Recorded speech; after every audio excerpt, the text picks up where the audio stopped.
Sports leader, 95.7 FM and AM 950, The Fan, Rochester. Moms and dads, do you wish you could know where your kids' shoes are at all times? Now you can with Skechers' newest Apple AirTag compatible sneakers, Find My Skechers. There's a clever hidden AirTag compartment under the shoe's insole. It's sleek, secure, and your child can't feel or see it. Then you can check where your kids' shoes are on the Find My app. Plus, they're available for boys and girls. Get Find My Skechers at Skechers.com, a Skechers store near you, or wherever kids' shoes are sold. Apple AirTags sold separately. Some things can steal your sunshine. Ugh, I just got my hair done.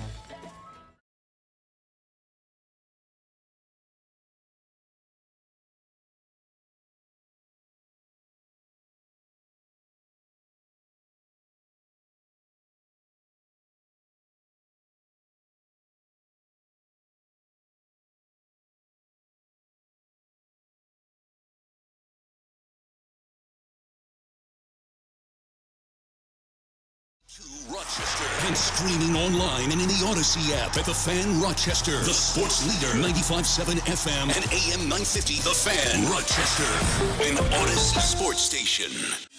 It's time to start the show and talk about the sports we saw. Inside jokes and takes from Danger and Battaglia. Bills and the Sabres and the Ambers. Who gave a microphone to these jerks? Welcome to the sports bar, that's where you are. Welcome to the sports bar, that's where you are. Welcome to the sports bar, that's where you are. With Danger and Battaglia. Hey, a very good afternoon to you as we welcome you on into Rochester's only local sports talk show. You found the sports bar. Danger and Battaglia, glad you're with us. Thanks for making us part of your daily routine at 95.7 FM, AM 950, the Odyssey, iHeartRadio, or TuneIn apps. You can even watch the Sports Bar on our live video stream on Twitch and our YouTube channel at The Fan Rochester. If you don't mind me, Gino, I'll be going with Caleb Williams for his Hall of Fame jacket fitting, which I believe was scheduled for right after the game last night. We are here and we are ready to go. Another week of fantastic sports talk in the Flower City. Ready to go, but I didn't make it. You didn't make it through the whole game? I didn't make it. Like 2 minutes to go. That's it. I can't take another second of this. We're going to look back years when we're talking about preseason football. Like, that was the worst experience. And it's also the time of day. It's Sunday night and you're thinking about work and everything else you got to do the next day. And I kind of enjoyed it. I don't know what. I'll concede this. Yeah. For a while there, it was an infomercial for a new stadium for the Chicago Bears. That was a bit embarrassing. I'm like, wow, we've got a straight up politician begging the people of Cook County in the state of Illinois to help fund this piece of property that they have in this stadium that they want to build on this piece of property in Arlington Heights. That was a little awkward, a little bit awkward. That was terribly cheesy and. Like, is that Fox saying, hey, do you want to talk about this? Bears, we really like to talk about this on a national level. Like, come on. I also think that their handling of Brandon Beane was a bit clumsy as well. Like going to break? Yeah, going to break in the middle of the Brandon Beane interview, but also asking him a question right as you're going to break. But then I also think, Brandon Beane doesn't want to be in that booth trying to explain why the Bills looked as bad as they looked. It's a game that doesn't count. But it is a game that has some meaning, and we'll get into it here this afternoon in the Sports Bar. Yeah, we will talk at the bottom of this hour. Ryan Talbot, NewYorkUpstate.com, one of our friends. He will give us his thoughts on this. I think we'll get to this, too. I think there's some conclusions like, no, that was a storyline, not a storyline anymore. I don't think you're making this roster. We'll get Ryan's opinion on this as we got one more game to go coming up Saturday in Tampa. Ryan Talbot, Shout Podcast, NewYorkUpstate.com, coming to the bottom of the hour. And Hot Take Hickey is stopping by the Sports Bar in the 4 o'clock hour, right around 4:25. That's Ryan Hickey. You hear him on the Infinity Sports Network. He's part of Writer Than You and the crew at Writer Than You, which you hear earlier on in the day, every day here on the Fan Rochester. We'll talk some college ball.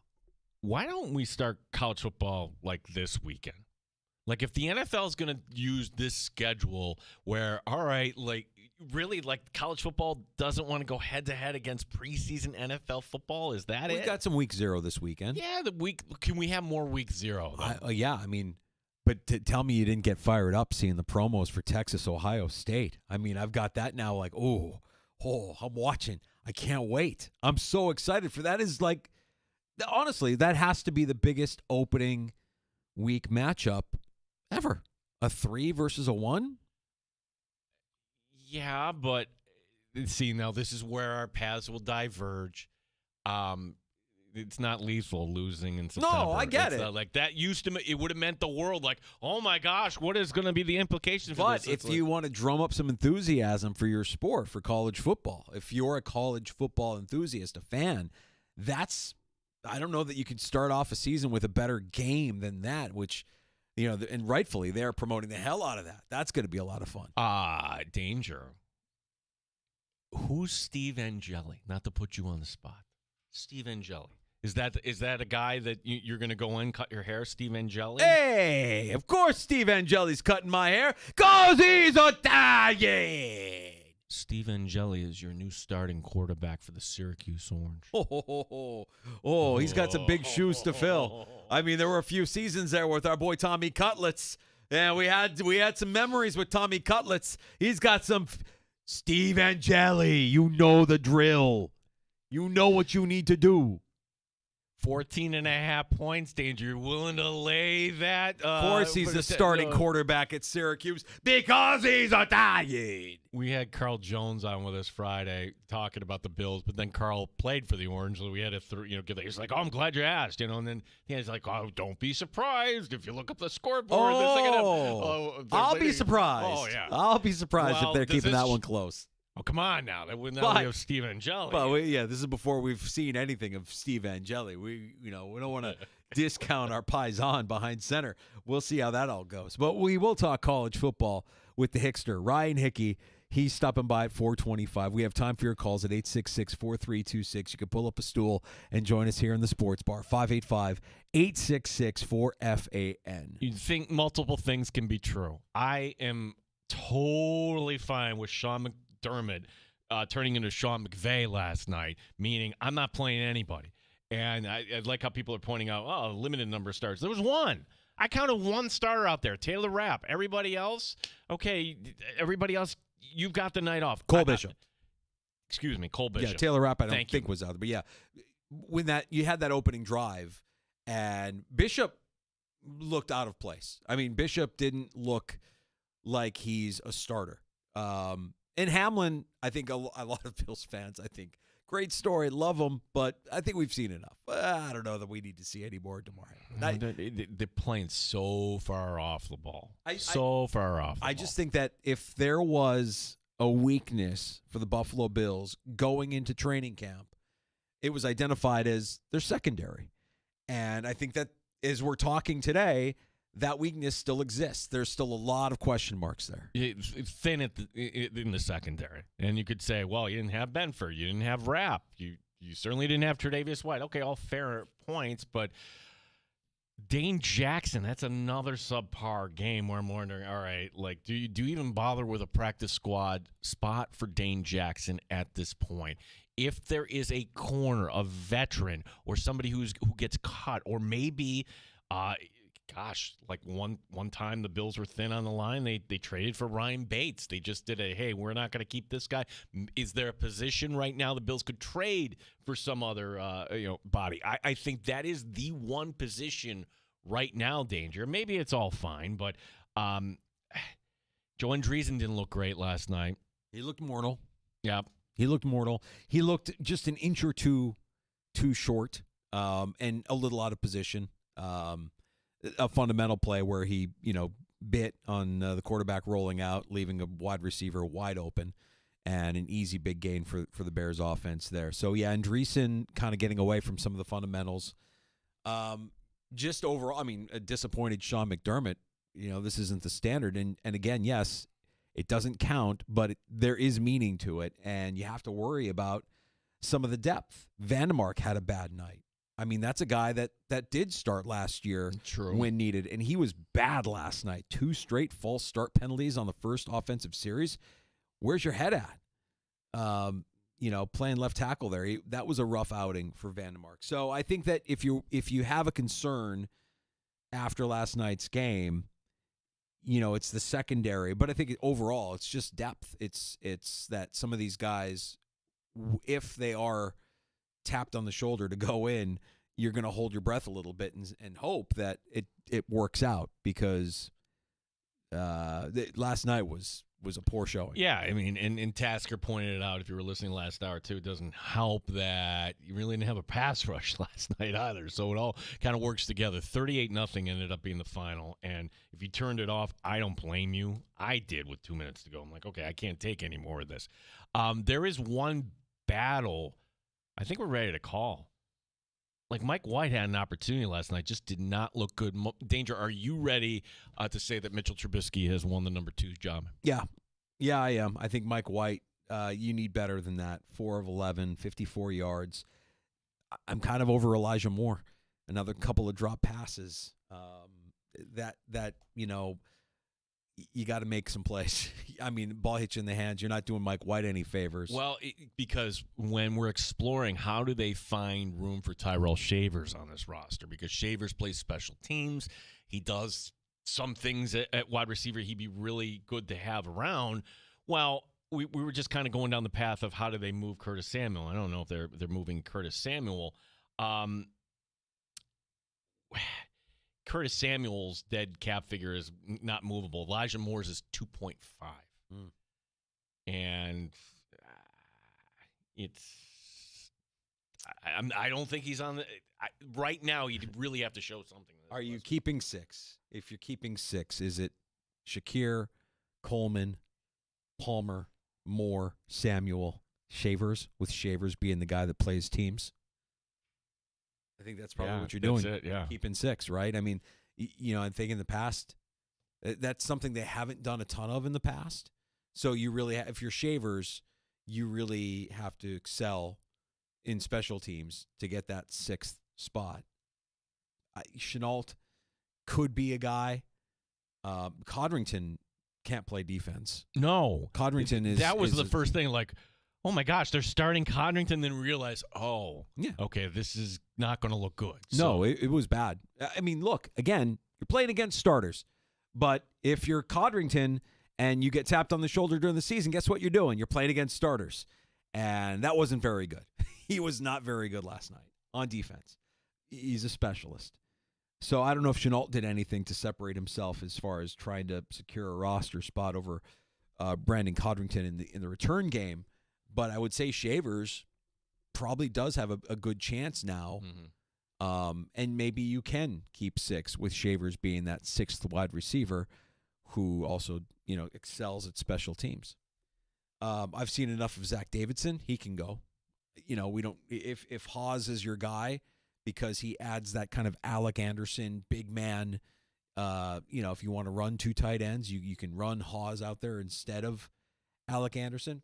I'm fine with that, but Zach Davidson has shown nothing this preseason as far as backup tight ends are concerned. No, there's so many. Like, what is the tough decision on this team? Is it Elijah Moore? Is that where we're at?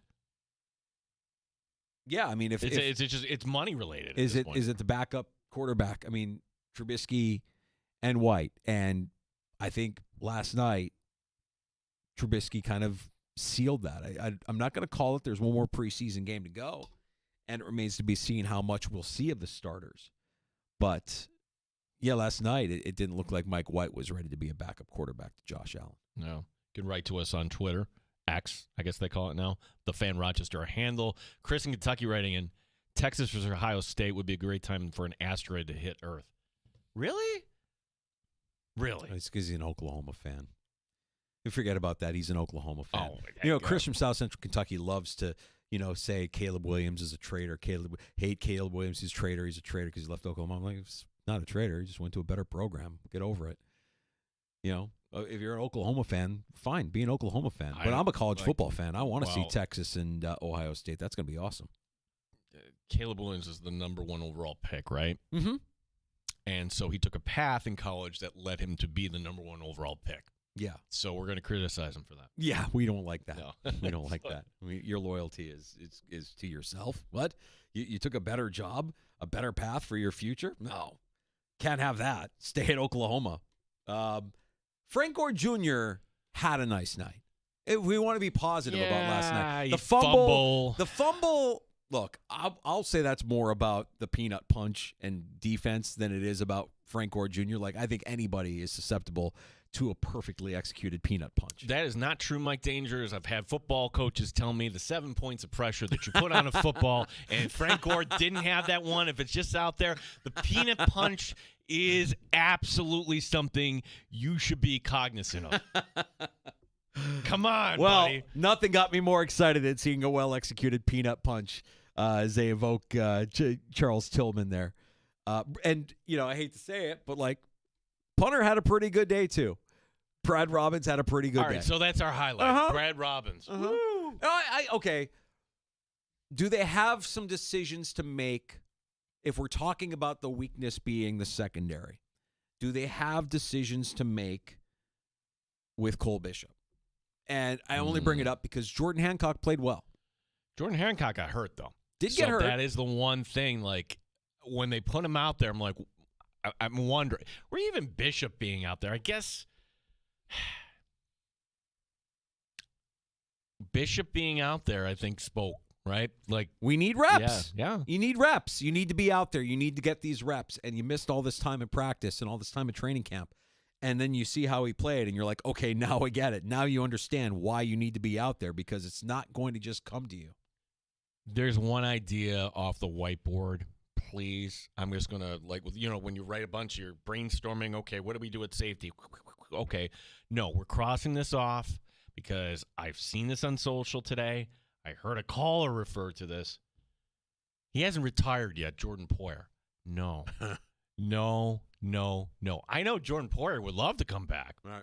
He's on some kind of, what is he on, like a South American retreat or something like that? I saw some video of him. He was doing something tribal. I don't know what he's enjoying his life right now. I don't. And furthermore, Poyer or anybody that's still out there that would be available at safety, in signing somebody who's still out there, the assumption is the reason why a lot of these guys haven't signed is because they want a pathway to playing time. They're not going to just come back and accept a role as a backup, right? Rasul Douglas wants to play. He don't want to be a backup to anybody. He doesn't want to fight for his job. Yeah, not coming back for minimum wage. Right. Not dealing with preseason crap, and also, like, if they're not going to offer you a signing bonus, then all right, then literally you might not get paid. Sorry. The idea that you would sign one of these guys at safety, at corner, whatever it might be, basically ensures that they're going to be your starter. And in doing that, let's just use Cole Bishop as the example. If you were to say, let's sign a Jordan Poyer or insert safety, free agent safety here, you're basically saying that Cole Bishop's time, a second-round draft pick's time at that position is done. He's got to fight his way back to that role, to that starting role, because you've got a starter quality safety in that position right now that you've signed. I don't see them signing anybody. I don't see them signing somebody. I mean, at minimum, you could say Hancock, Bishop, compete, and one of you guys is going to start opposite Taylor Rapp, and leave it at that. But I still think it's Bishop. Can I interest you in Justin Simmons? Oh, I've heard that name too. Yeah. I've heard that name too. That dude wants to play. Yep. And I would say there's opportunity here in Buffalo. Well, if you sign that guy, then I think you've pretty much thrown out the opportunity for Cole Bishop to be a starter. I mean, a second-round pick that you invested a second-round pick in that guy. And you're saying, nope, we're moving on. And the Bills kind of did something like that with Kaiir Elam, right? Like, Kaiir Elam never really got back on the field. Once he got on the field for the limited time that he did, he just wasn't up to their standard. So they ended up bringing in guys who could play the position. And I'm not sure that I see the Bills giving up and waving the white flag yet on Cole Bishop. At minimum, I could say make it a competition between Hancock when he's healthy and Bishop when they're healthy, and see who starts out there. Because if you see Bishop get torched week one, the way he got torched last night, then I don't know how much patience or how long the leash will be for Cole Bishop to stay out there. I'm going to put it this way. You signed Justin Simmons because Taylor Rapp is not probable to play 17 games the way he plays, the way he throws his body around. So, to me, the depth there right now is alarming. It's alarming danger. So, Simmons, 32 career interceptions, was in Atlanta last year. I think he could come in. By the way, there's a name here that we're not even talking about, somebody who was signed to this team and hasn't done anything. Derek Forrest. Derek Forrest was out there in the fourth quarter last night. Younger version of what we're talking about here, like a young guy who still has a lot of tread on the tires. And, I mean, is the defense too complex? He doesn't know where he needs to be on any given play. You know, he's been a non-factor in any sort of playing time or competition to get on the field. Cam Lewis, I think, has a better chance at playing safety than Derek Forrest because he knows the defense. 100%. Yes. So, and Hancock is one of those kind of dudes that can play nickel or safety. You kind of put them all over the place. But, yeah, that's still a weakness. I agree with what you're saying about Rapp. Rapp plays with his head on fire. Mm-hmm. But all that said, I'd be shocked if they went out and signed a guy like Simmons or a veteran guy or a guy that's out there to help fortify. Because, but essentially what you're doing is saying to a second-round pick, you're done. Your time is done. You're not good enough, and we're going to get somebody instead of develop you. It feels very un-Bills-like. Instead of develop you, like we have all these other guys that have gotten paid and that have gotten better. All right, so this is the panic that we are in win now mode, and they even set this up on the broadcast last night, and you'll hear it. Like maybe we're so immune to hearing this, but to everybody around the country, this is a Bills team. Why can't they get over the top? Why can't they get past Kansas City? Wouldn't you want to do everything you can while you had Josh Allen in his prime? If somebody would just ask Josh Allen how he feels about the Bills going as deep into defense as they did this Did you catch that Pam Oliver interview? Oh, boy. Wow, like Josh Allen has any... It's almost like they did the prep, and up pops the video of Brandon Beane firing back at Jeremy White. Like, literally, like, were you upset that the offense was kind of neglected during the draft? Like, huh? What? Like, no, like, and Allen, if he wants to run for office sometime, he can run for office because he can pivot off anything and quickly, put the positive on it. And Allen doesn't like talking about his marriage there, his wedding, but that came up too. So sure did. Well, that wasn't the best moment from Pam Oliver. No, it's preseason for everyone, as they say, Gino. Like Pam Oliver has the question, James Cook. I didn't hear a word you said. You're being interviewed right now, James, right? You understand that you should probably listen, like try to really hear I didn't hear a word you just said. Oh, boy. Yeah. Well, it's all right, guys. We'll tighten up. Greg Olson's still great. Greg Olson is he's the top. He's the best. Yeah. He's the best. I mean, I like Davis, too. This is not a knock on Brady. Olson's just better. Brady is going to be on the A team because he's Brady, but Olson is the better broadcaster. He's great. And even though he was asking a pretty deep question of Brandon Beane moments before they went to break and they had to kind of reset when they came back, it's all good. It was a night to forget for the Buffalo Bills, but I'm sure a night that they'll hear about. And by the way, when Hard Knocks comes out tomorrow, I want some fire and brimstone. I hope they leave it in there. I hope they leave it in there. I hope McDermott goes biblical, and I hope they leave it in there. I don't know that they will, but I hope they do. Oh, yeah. If it's just like, hey, we're working on things. No, that's what you kind of want. If you're tuning into that tomorrow night. Yeah. That's kind of why you would tune into Hard Knocks, right? You want to see these guys get lit up after they get embarrassed on national TV. Ryan Talbot, NewYorkUpstate.com. We know he has thoughts on last night's preseason loss. Where do the Bills go from here? Well, besides Tampa. We'll get into that. We'll talk about some of these position battles. Ryan Talbot, NewYorkUpstate.com. Next on the Fan Rochester.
Sports Update. Bills coming off a 38-0 loss in the preseason in Chicago. Not much to talk from a positive standpoint. And Coach Sean McDermott says his team didn't do the basics. I don't feel like it was effort, but when you lose the way we did, it was probably a little bit of everything. We got out fundamental. You throw, you catch. You get off blocks, you tackle. We've got to make sure we go back to the fundamentals of the game, and can't all be about scheme and this and that. It's about who can go out and win the one-on-ones, who's going to tackle, who's going to get off blocks. One more preseason game. That's this Saturday night in Tampa. Ryan Talbot, NewYorkUpstate.com, and the Shout podcast will join us next year in the Sports Bar. Game one of a doubleheader. Milwaukee, who just had their winning streak snap, they're up on the Cubs 1-0 in the fourth. The Rochester Red Wings begin a series tomorrow night against Toledo. Gene Battaglin, the sports leader, 95.7 FM and AM 950, The Fan, Rochester. They've raised the bar on Rochester Sports Talk. You're in the Sports Bar with Danger and Battaglia on the Sports Leader, 95.7 FM and AM 950 The Fan, Rochester. All right, let's dive a little bit deeper into last night's 38-0 loss to the Bears, week 2 of the preseason for the Buffalo Bills. Ryan Talbot covering the team, NewYorkUpstate.com. Good with his time to join us in the Sports Bar. It was something that I think a lot of people identified as a weakness, Ryan, going into the season. And through 2 weeks of the preseason, I think we still have a lot of questions about the Buffalo Bills secondary, specifically Cole Bishop, who we got to see on the field after missing a lot of time so far this preseason. What's your overall evaluation of the secondary of the Buffalo Bills? Yeah, I mean, the safety room is worrisome. I think that's the perfect word for it, because Cole Bishop is still on a pitch count. He missed significant time again this summer with an injury, much like he did in his rookie season at training camp. So you expect there to be some rust, obviously, and we saw that last night with the tackling, with the leverage, the way he played, certain things. That's not what I expect to see out of him in a few weeks, as long as he stays healthy. But you really don't know what you're going to get out of him at this point because of the lack of experience. Damar Hamlin missing a tackle he absolutely needs to make. Taylor Rapp obviously did not play in this game, but he was a little bit banged up this summer. And then you have Derek Forrest, and that's really baffling to me. The Bills signed him in free agency. I thought he'd be in the mix a little bit more for a depth role, and really haven't seen him whatsoever. I think we may have seen Trey Herndon in front of him, in fact, and the Bills just signed him a week ago. Are we looking at other options? And let me start here. Justin Simmons, would you take a look at that if you're Brandon Beane? Yeah, I mean, 100%. If you can make the money work, the Bills don't have a ton of cap space. I think Simmons is probably sitting out there waiting for the right opportunity in terms of maybe an injury popping up elsewhere or a chance for him to start. So I don't know if that's the greatest fit. I know Jordan Poyer is another name that's out there.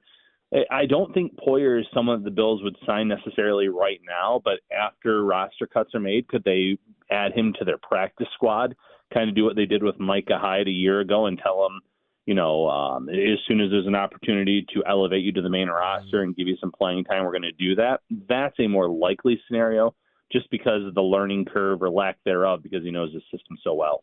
Ryan, what about this? And hear me out. I worry that if you sign a veteran free agent, somebody who has an expectation of starting and not competing for a starting job, and you're basically saying to Cole Bishop, who you invested a second-round pick in, you're going to have to earn your way back into the starting lineup. Or if you're Brandon Beane and Sean McDermott, do you say, hey, let's just turn this into a competition between Bishop and a guy that we invested in this year in Jordan Hancock, keep that back end young, and let those two guys duke it out for the position next to Taylor Rapp? The Bills have been very hesitant to put too much on Hancock's plate, and I think it's because he's so versatile and he can do so much. I don't think they want to throw him out into the fire, so to speak, and play him before they feel he's ready. But you sure do see the natural ability and talent, athleticism. It jumps off the page in these first two preseason games. He shot the gap on two run plays in this game. Last night, he had some really good plays in the preseason opener. Now, he was erased on I believe it was a 4th and goal play where Luther Burden III came in and sealed him off so that way he couldn't make a play on the ball. But there's been more good than bad. I think the Bills, though, want to slow play him a little bit. I think they know that his role in this defense in the soon future, I think he could start next season. I think he can play a nice role as a rookie. But I really do think that they say, let's wait a little bit longer on him, make sure he knows everything about the system before we throw him out there. Ryan Talbot, NewYorkUpstate.com, the Shout podcast, our guest here. Let's stay in the defensive backfield because since Maxwell Harrison isn't available, who is corner 3 right now on this team? I'm looking at Dane Jackson thinking I don't see him making this team, Ryan. I don't even think he's even on the practice squad at this point. Yeah, it's been a rough 2 weeks for Jackson. It was a rough training camp for him too, for being honest. When the Bills re-signed him, he was someone that I thought, again, knows the system, has done well in Buffalo, started a lot of games, he'll be fine. Hasn't looked that way. So, this is at least reminiscent to a few years ago with Christian Benford in that Dorian Strong, a rookie that the Bills drafted this year. At least his skill set fits what the Bills have traditionally done. A lot of zone play at Virginia Tech. He has the ability to play some man. It's a little bit different than what I was just talking about with Hancock, where Hancock can play safety, slot corner, outside corner, has all those different spots that he can play. Strong is a outside cornerback. He has a lot of the same skills that Benford had coming out as a rookie. Now, I'm not saying he's going to have that same trajectory. That would just be crazy to consider because of how good Benford has been since day one. But Strong is probably going to get a lot of opportunities to play in that role. Ingram's had an off summer. He's someone that's also been in this system. He's done well over the years, but this year he's not doing so hot either. It certainly goes back to your first point about this cornerback room and there being some concerns about the overall secondary. Well, there's a corner that I would not want to see on a game that actually counts. Would love seeing him back there returning kicks, but Brandon Codrington feels like a liability at his defensive position. My question for you, Ryan, is how is that return position shaping out through 2 weeks of the preseason? Is Chenault raised his hand and made a bigger case? Codrington is a specialist, sure, but we know that they want a guy that can contribute in multiple ways to earn that spot on the final 53. What's your evaluation of Codrington up to this point? Yeah, at this point in time, I just don't see how the Bills can feel justified in giving Codrington a spot on this 53-man roster. Last year, you claim him, you bring him over, he does such a good job, but right now roster spots are so hard to come by for the Bills that they're doing everything in their power to see what he can do at cornerback, obviously starting him in that game yesterday and getting a lot of playing time, but he is not an NFL cornerback. It's just not part of his game. And I don't think the Bills at this point in time with their roster needs can just justify holding on to him. Now, Laviska Shenault with the wide receiver room, how banged up they are. If they want to carry an extra wide receiver, it would make sense for him to be wide receiver 6. I've bumped up Tyrell Shavers a little bit based on the way that he's looked. Elijah Moore's kind of fallen off there a little bit. So, there's a chance for Shenault to maybe take that return job and kind of past Codrington overall on this roster. Yeah, I was going to ask you about Elijah Moore here. It was like I don't think at this point it'd be a surprise. Entering camp, we would have been very surprised to say no, he's not making the roster. So, could he be the odd man out at wide receiver here, Ryan? Yes, 100%. It's unfortunate because he has some talent. He's never played with a good quarterback.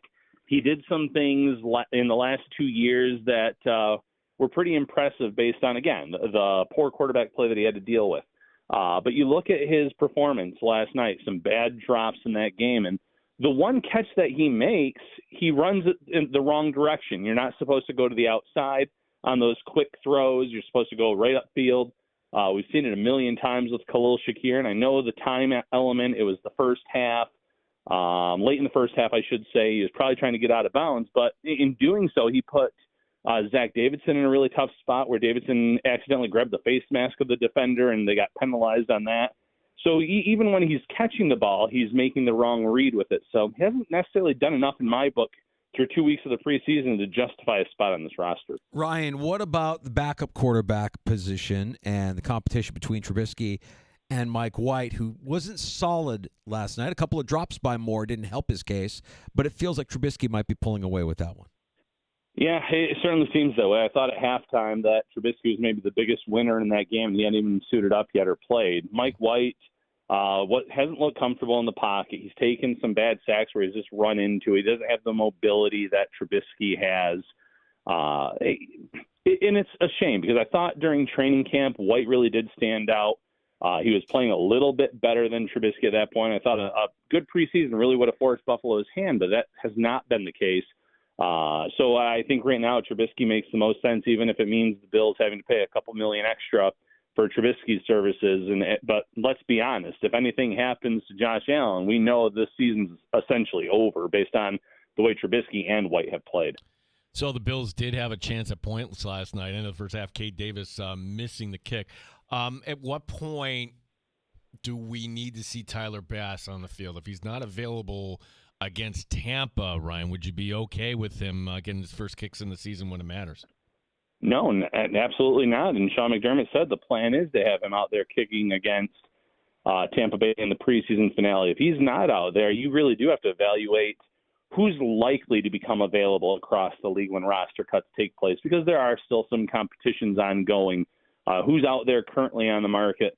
You don't want to just go into a week one game against Baltimore, a game that could essentially come down to a field goal kick and say, oh, let's just bring Tyler Bass in for this one, fresh off of missing multiple weeks of training camp practice, preseason games, and put him in a scenario where he could win or lose the game. What about the offensive line? Granted, we haven't seen the starters much, and there's some injuries that we're dealing with here as well. Is there anything surprising in terms of who might make this final 53 from the offensive line? We've seen a lot of Chase Lunt.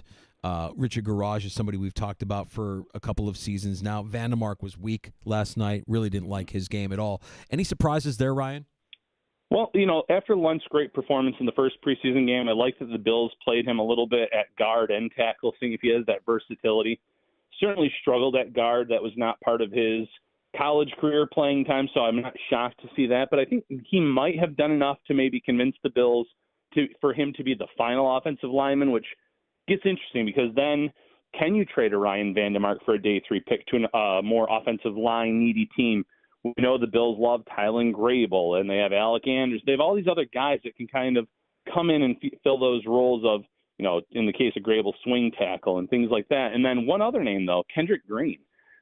Green has done a great job in his limited time with the Bills.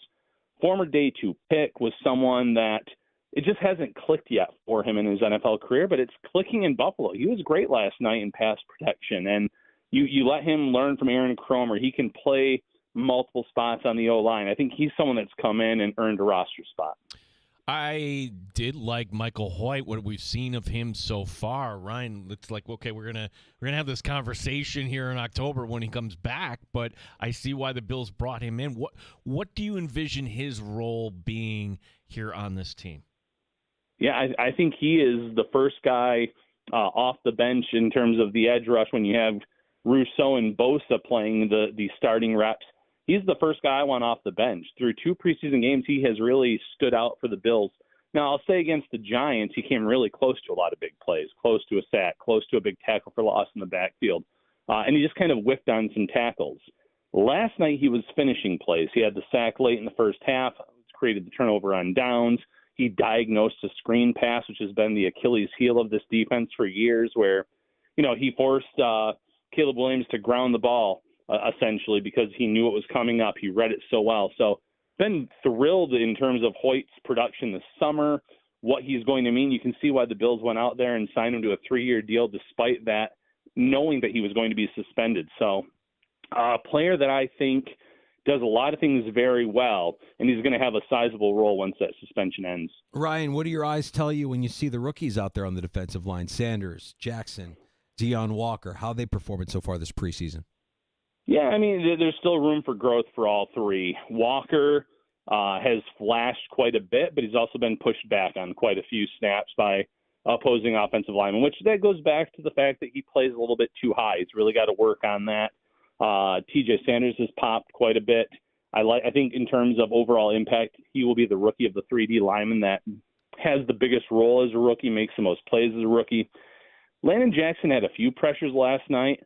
It does feel like his pass rush move set is a little weak. It seems like he relies on his power and his size, and let's face it, in the NFL, there's a lot of big players, a lot of muscular players where he's not going to be able to necessarily use that and have success time and time again. So he needs to improve a little bit in terms of his pass rush arsenal. Last one for me. Tampa, do we need to see starters for this game? Or are the Bills just at this point saying, nah, we're not going to take any chances whatsoever when it comes to injury? You know, that's a great question. I don't think you need to see the starters. Last night, despite getting blown out, you sat there and you said, okay, you're never going to see this in a regular season game where you have essentially one or two starters on the field and then everyone else is a backup. The one thing I'll say about Sean McDermott teams is when it's been one or two guys that have been out with injury, they have found ways to make it work, whether you're talking offensive side of the ball or defensive side of the ball.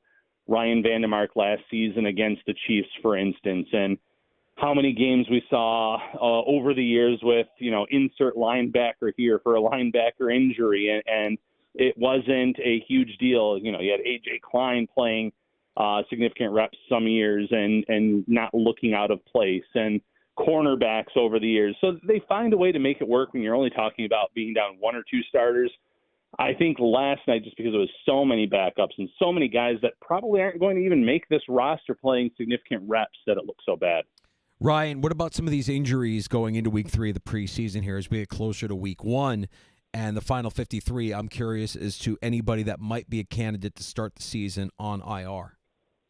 Right now, things seem pretty promising for most of the injuries. One guy, though, Cedric Van Pran Granger, I wouldn't shock me if he started out on some injury list. He hasn't necessarily closed that gap. He's missed a lot of time again this summer. Just like last year, he was a rookie that was brought in where you thought, well, maybe he could push to be the center of the future. We haven't seen that yet. So he might be someone that they start out with on an IR, something like that for the first 4 weeks, because I think Kendrick Green, as I mentioned earlier, can kind of fill in that backup role at center. Ryan, tell everybody about the Shout podcast and some of the things that we can look forward to this week, not just on the podcast, but also over at NewYorkUpstate.com.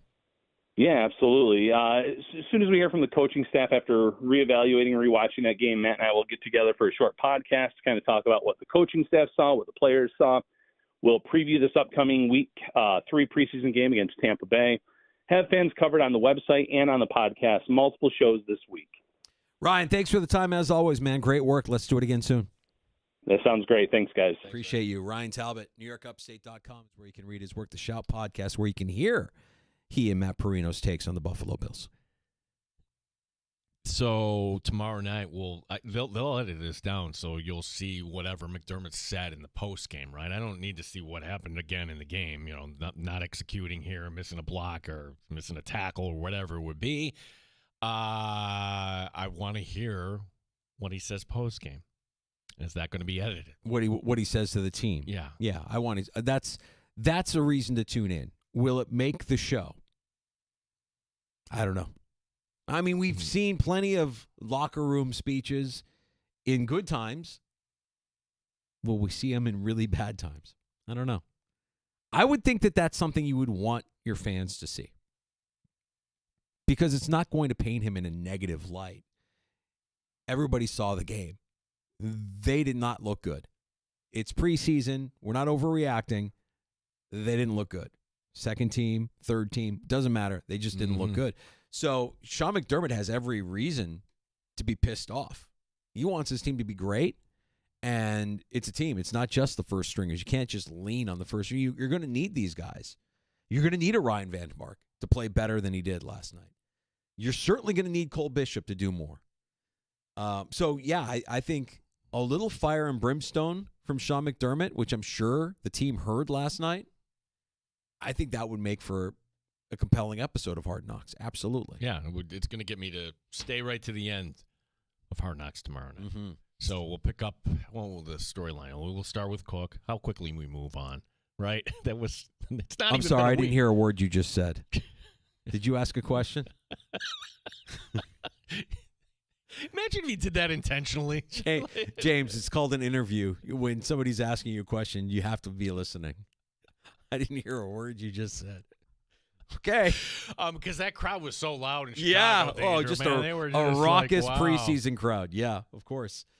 I mean, these guys are over it, right? Like the Bills, I think most NFL teams right now are like, let's just get to week 1. Let's just go. Come on, can we just go? We're done. We spent 2 weeks in the dorms. We're getting our asses kicked in Chicago. We need to get going. Let's get going. We're already getting to that point, Danger. Like, okay, you would think that, hey, we have one more preseason game.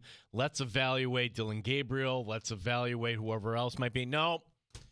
Joe Flacco will be starting week 1 for the Cleveland Browns. Hell yeah. At home. Steve Palazzolo had a great tweet. The AFC North features 2 Super Bowl winning quarterbacks and Lamar Jackson and Joe Burrow. Wow. Wow. It's true. Facts. That's crazy. Absolutely crazy. Yeah, Flacco getting the start isn't really, it shouldn't surprise us. I feel like that's the worst kept secret in all of Cleveland sports. I think everybody there knew. I mean, he's the guy that's taken the reps. He's been there. He hasn't been injured. Everybody else has been dealing with one thing or the other. And he's the steady hand that Kevin Stefanski is familiar with. Mm-hmm. He's had success with him in Cleveland. All that said, it wouldn't shock me that 2 weeks, 3 weeks into the season, there's a shakeup. If it doesn't go well, and you'll see Gabriel or Shador out there, or Pickett. You know, that I would say Flacco being your starting quarterback is a nice way to start the season, but I don't think that's the way they're ending the season. Let's put it that way.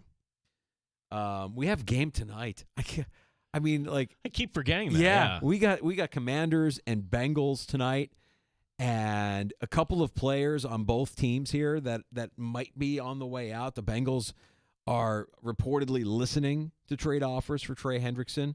Commanders running back Brian Robinson is being shopped around. In fact, he won't play tonight, which might be an indicator that there's a deal ready to go.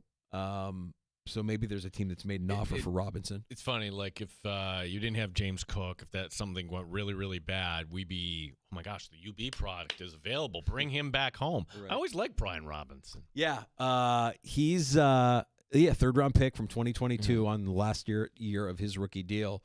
And I think the Commanders here, Robinson is just okay. He's the starter, but when you look at some of the advanced numbers on Robinson, it's like, okay, he's kind of bottom of the barrel when it comes to starting caliber running backs. So I think the Commanders here, rather than have to deal with what the Bills just dealt with in James Cook and having to re-sign a guy off of his rookie deal, I think they're saying, we'll make him somebody else's problem. The report from Diana Rossini. The always reliable and dependable Diana Rossini. That's why I'm pausing there. Take it for what it's worth. The asking price for Trey Hendrickson is a first-round pick and a young defensive player. The young defensive player doesn't necessarily have to be on the line. That's it. That's all it would take. A first-rounder? A first-rounder. Yeah. A first-rounder. And for a lot of teams, that first-rounder is a hard thing to part with. And if you're the Bengals, is there a team that you think will be picking top 10 next year where you can get a top 10 pick out of this instead of having Trey Hendrickson? The last time this happened where a player led the league in sacks and then was dealt to another team, do you know who that player was? Ooh. Can't be in season, right? It had to be in the offseason. A trade. Led the league in sacks and was dealt to a new team the following season. What year? This would have been... You can bracket it. I'm going to say late 90s, early 2000s. Hall of Famer. Well, he wasn't traded, but you had Reggie White. Are we talking about Reggie White? No. Hall of Famer. Recent Hall of Famer. Oh, you tell me. Jared Allen. Kansas City to Minnesota. So that was a trade. And he ended up, I want to say he was all pro with Minnesota like 4 times after he got dealt. I'm not saying that Hendrickson is going to do the same with a new team, but I'm not going to say that guy doesn't have game left. Led the league in sacks last year. I hear he has a motor. Unbelievable motor. Would I? Absolutely. You would, wouldn't you? Well, see, this is like the low hanger. Okay, if it's a young defensive player, who here, would you like Joe Andreessen? You saw him. Like, let's. Yeah. No. For what it's worth, the sports books aren't buying it that the Bengals will move off of Trey Hendrickson. They still have the Bengals as minus 450 favorites to be the team that he plays his next snap for. There you go. A couple of NFL notes to go with Ryan Talbot, who is fantastic and breaking down the Bills and the Bears week 2 of the preseason. Next hour, Ryan Hickey, Hot Take Hickey, stops by the sports bar. We'll talk some college football. College football, including this cockamamie proposal about a 2018 playoff from the Big Ten. Okay. Easy on that. But college football begins this coming week. We'll talk to Hot Take Hickey coming on the bound next hour. Game we're picking next, Danger. Why not fully lean into this? Hey, they're good. They're really good. 38-0. The Bears are home underdogs on Monday Night Football. They open the season. Am I baiting Mike Danger? You betcha I'm baiting Mike Danger. Yeah, you son of a bitch. We're going to get into it next as we preview week 1. Bears-Vikings on Monday Night Football. We'll get into that. Ryan Hickey joining us. And your calls at 866-4326, 585-866-4FAN.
Frontier Electric, Rochester and Western New York's electric leader.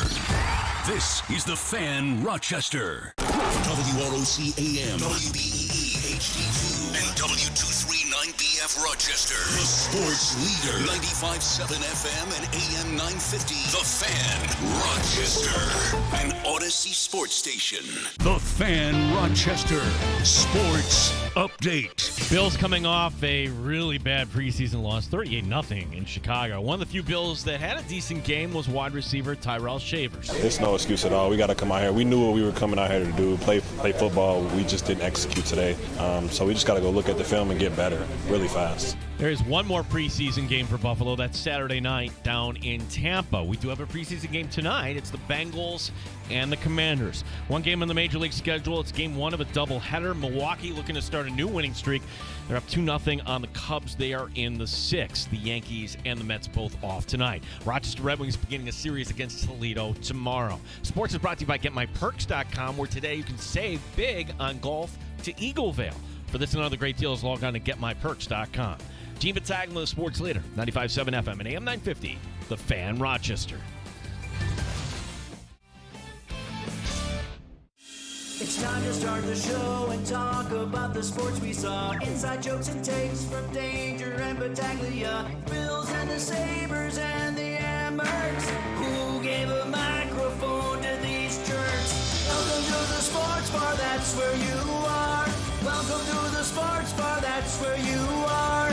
Welcome to the sports bar, that's where you are. With Danger and Battaglia. Welcome back, Hour 2 of the Sports Bar with Danger and Battaglia. Glad you're with us at 95.7 FM, AM 950, The Fan Rochester, inside the Odyssey app, the iHeartRadio app, tune in, or our YouTube channel, The Fan Rochester. Like and subscribe. We stream every afternoon until from 3 until 6. I'm Danger. That's Battaglia. Admittedly, Gino, I'm a little distracted because the Little League World Series right now, and it's South Carolina against Nevada. Pitcher for South Carolina's got a no-hitter going. Now, it's early still. It's the fourth. But he's just dealing. Like, he's got this command that you can just tell, like, they ain't touching this guy. His stuff is magical today. And, then I see, what's his name? Joe Giulietti. Of course he's dealing, Gino, because he's Italian. Joe Giulietti. Yeah, you got a problem? I see Joe Giulietti over here. He's got a no-hitter going in the fourth inning. South Carolina, Italian. We're maybe they they migrated down there. Snowbirds that just kind of made it official. We're just gonna stay down here. Ryan Hickey, the Infinity Sports Network, stopping by the Sports Bar in less than 20 minutes. We'll talk some college football with Hot Take Hickey and Gino. I've been the one all through the preseason in my dealings with my colleagues in New Orleans. I'm the one telling them, yeah, go to a preseason game for the Saints because that's probably as good as it's going to get this year. Enjoy that time in the preseason for your New Orleans Saints because that's the best football you're going to see in the 25 season. Am I becoming that as a Bear fan? Because I don't want to overreact, and I don't think I'm overreacting. Ben Johnson's offense is consistent as it was in Detroit. It feels like through two preseason games, it looks the same in Chicago. And what I mean by that is somebody is always open. Always. Jared Goff is a lunkhead, right? We knew he was a lunkhead when he left L.A. Like, they were okay saying bye-bye to Jared Goff. They thought they got the better of the deal in Stafford, and they got their Super Bowl, so they got what they wanted. But Goff has looked really, really good for a long time in Detroit with Ben Johnson as his offensive coordinator. And after watching last night for the second week in a row, I'm like, Tyson Bagent looks really good in this. How does speaking of lunkheads, Tyson Bagent's a grinder. That guy's just, I'm a workout machine. I'm going to grind my face off. What was his workout routine where he was like hopping a mile or something? He did broad jump burpees for a mile. Broad jump mile. So you broad jump burpee, and he did it for a mile in less than 12 minutes. In less than 12 minutes. That doesn't even sound possible. I'm happy if I run a mile in less than 12 minutes. The guy is a freak, but looks good in this offense, right? And everybody says, system quarterback.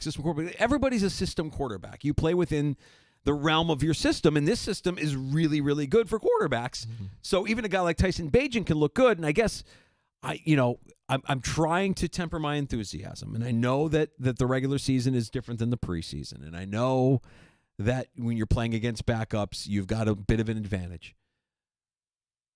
But I'm kind of excited for week 1. Oh, danger. Are you not? Danger. We've been through this how many times? Well, the NFL is going to do this to you too. And I figured, what better day?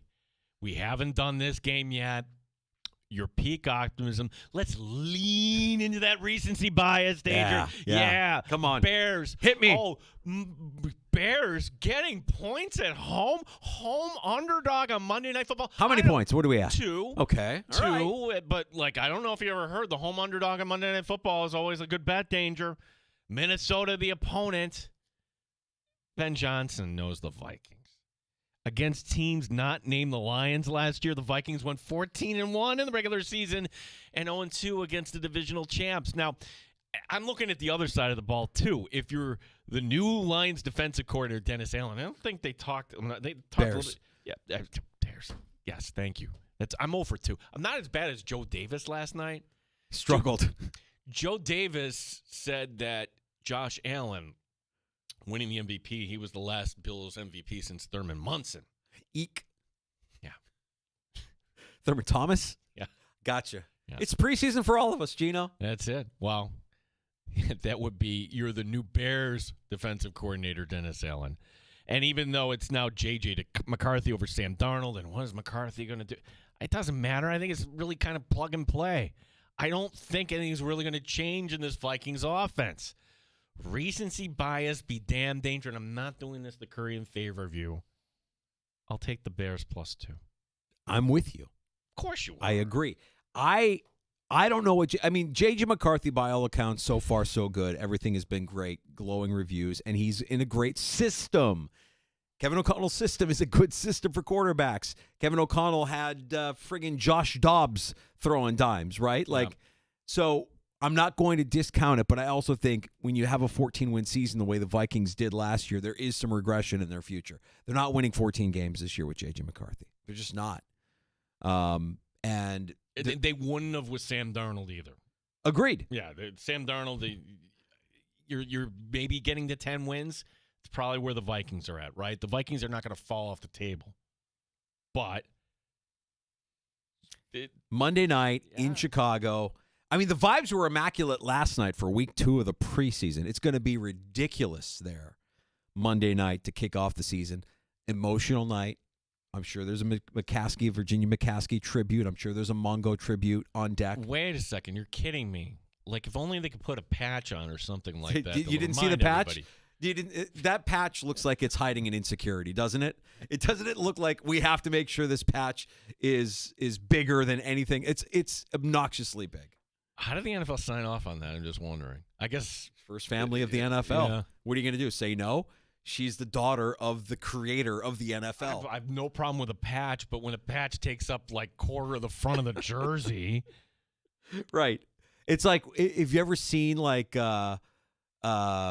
men's league hockey or a hockey sweater where the C, the captain C, is abnormally large, like it's larger than it should be, or conversely too small. Yeah, that patch looks like it's hiding an insecurity. The M being as big and showcased as it is versus the H in Hallis, it's McCaskey patch. I'm optimistic after last night, and I know that Caleb Williams is polarizing and not everybody's cup of tea, but Ben Johnson is the head coach, and I love everything that I've seen so far out of Ben Johnson in terms of the plays, what he's called, how he's worked with. There's an intensity there, an accountability there that, by all reports, they haven't had in some time. And for the first time since Dave Wannstedt, the Bears got the hot shot coaching candidate to say yes. They got their guy. So I'm excited for it. And I think it starts week 1. I think they almost beat this team last year, and they can beat them this year, week 1 at home on Monday night. So why isn't this more of a pick 'em? Why are they giving you 2 points on this? Yeah, I mean, based on how last season went for both teams. That's it. That's all it is. Right. You're 14-3. Oh. Yeah, and the Bears struggled the Bears were a rudderless ship lost at sea last year for a good chunk of the season. So I'm optimistic, and I will follow you on that. I will take the Bears plus the points. Would we feel differently about the Bills in the AFC East if all of a sudden New England ended up with Trey Hendrickson? Ron Wolf is putting it out there that they're willing to give up their first-round pick if it helps the team. And now people are just connecting dots there.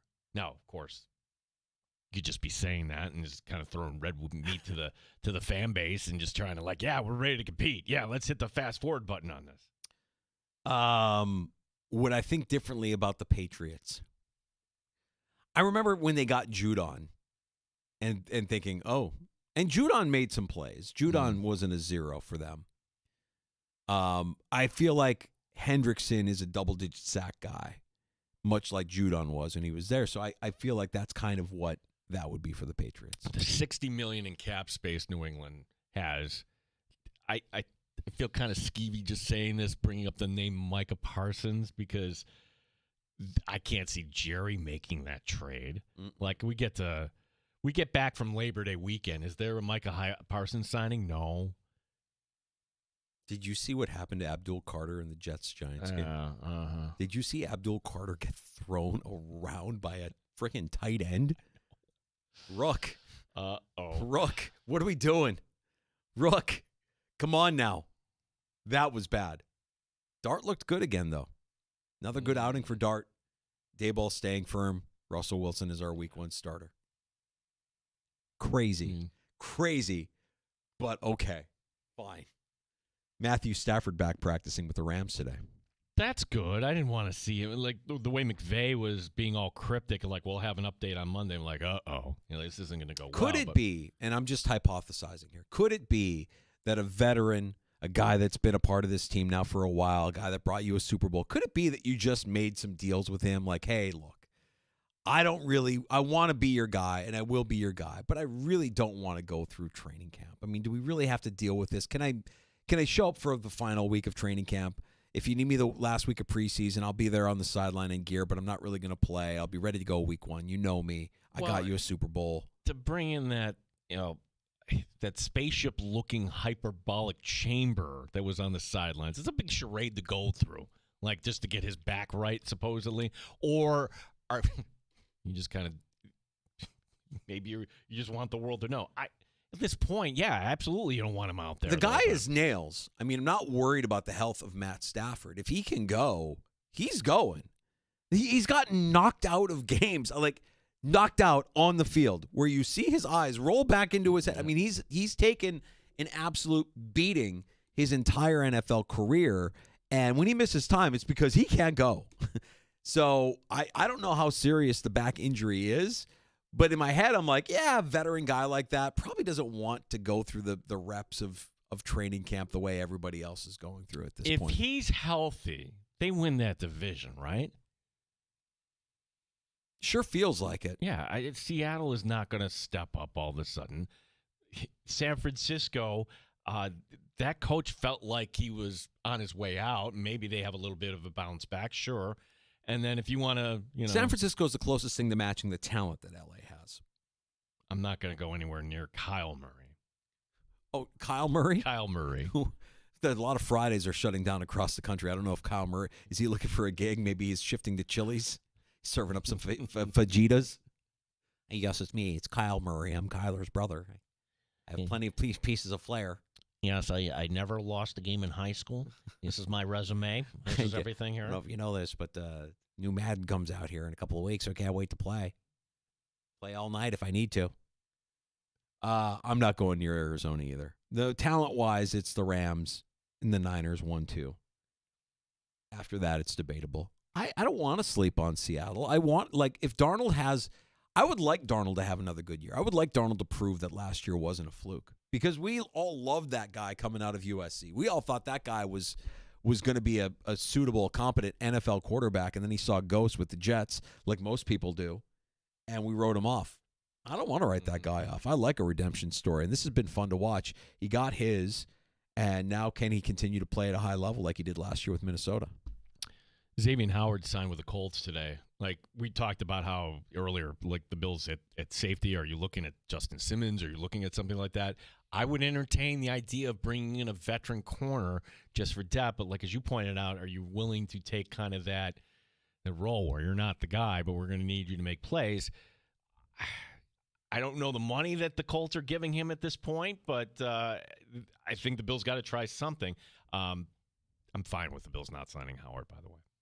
Yeah, I don't know if the Bills can do anything here. I mean, we might just be going into the season, and this is what it is. That's probably should be our expectation. The expectation should be that they're not going to sign somebody, that they're not going to add to the secondary, and that this is what it is. That you need Hairston to get healthy and get up to speed quickly because you don't know how much when Sean McDermott tells us to manage our expectations on Trey White. When we talked to him, that was his message to us. Trey's a great story. Man, he looks good at camp. His thing was manage your expectations. He's still coming off of 2 injuries. He's still an older, he's a veteran player. They want Hairston out there. They need Hairston out there. That is, like, we were talking about unknowns. Like, kind of an unknown. Tyler Bass, if he isn't going to go Saturday, and the expectation is they will, are you comfortable with the unknown? Ryan said no. How do you work Hairston back in? He's your first action. He's not going to start.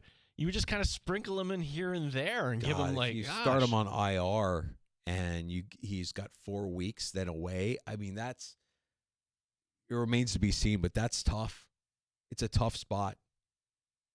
So I think the beginning of the season, while we were looking at the beginning of the schedule, and we're like, oh, this is nice. This lays out really nice. It ain't going to be easy. It never is. And the secondary, as we identified before the preseason started, sure looks like a weakness right now for this team that could use a little bit of help. Speaking of help, in Pittsburgh today, they took a second visit with Gabe Davis. He went back and visited the Steelers in June. You remember the Jags releasing him back in May? Why now? Is it because the boss needs to interview him too? Is that what it is? Like, what would have changed? Like, what, honestly, other than the money aside there, what would you need a second interview? Think about it. You're probably right. Like, they interviewed him the first time. He came in the first time in June. They didn't sign Rodgers at that point. No, like, so literally, like, and if you got Rodgers chirping saying, I could really use somebody other than just DK. Here's something that I know you're going to think it's crazy. I'm totally fine with that. If you're totally in on Aaron Rodgers and, hey, we want to bring in this veteran, you got to run it by him. Just like you should run it by Josh Allen at this point, too. For sure. Yeah, I'm fine with that. And if Gabe Davis ends up in Pittsburgh, good for Gabe Davis. I mean, he's looking for work. He's been looking for work. He's visited a handful of teams since being released. The Giants, the Saints, the 49ers, now taking his second visit in Pittsburgh. So we'll keep you posted on whether or not St. Gabriel lands with Aaron Rodgers and the Steelers. Ryan Hickey of the Infinity Sports Network, whom you hear every weekday with Bill Ryder on Ryder Than You. Also on the weekends. We're going to talk some college football with Hot Take Hickey next. Yeah, he did the Marathon Saturday show, college football preview. So he's a Penn State grad. Let's maybe get the bias. Will there be any bias? Will there be any bias at all from Hot Take Hickey? Okay, you lose to Oregon week 4. That's it. They're done. Yeah, right. Ryan Hickey stops by next. One of our favorites here on The Fan.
Fan Rochester Sports Update. It was a night to forget for Buffalo and Chicago. The final ended up being 38-0. Head coach Sean McDermott of the Bills says his team didn't do the basics. I don't feel like it was effort, but when you lose the way we did, it was probably a little bit of everything.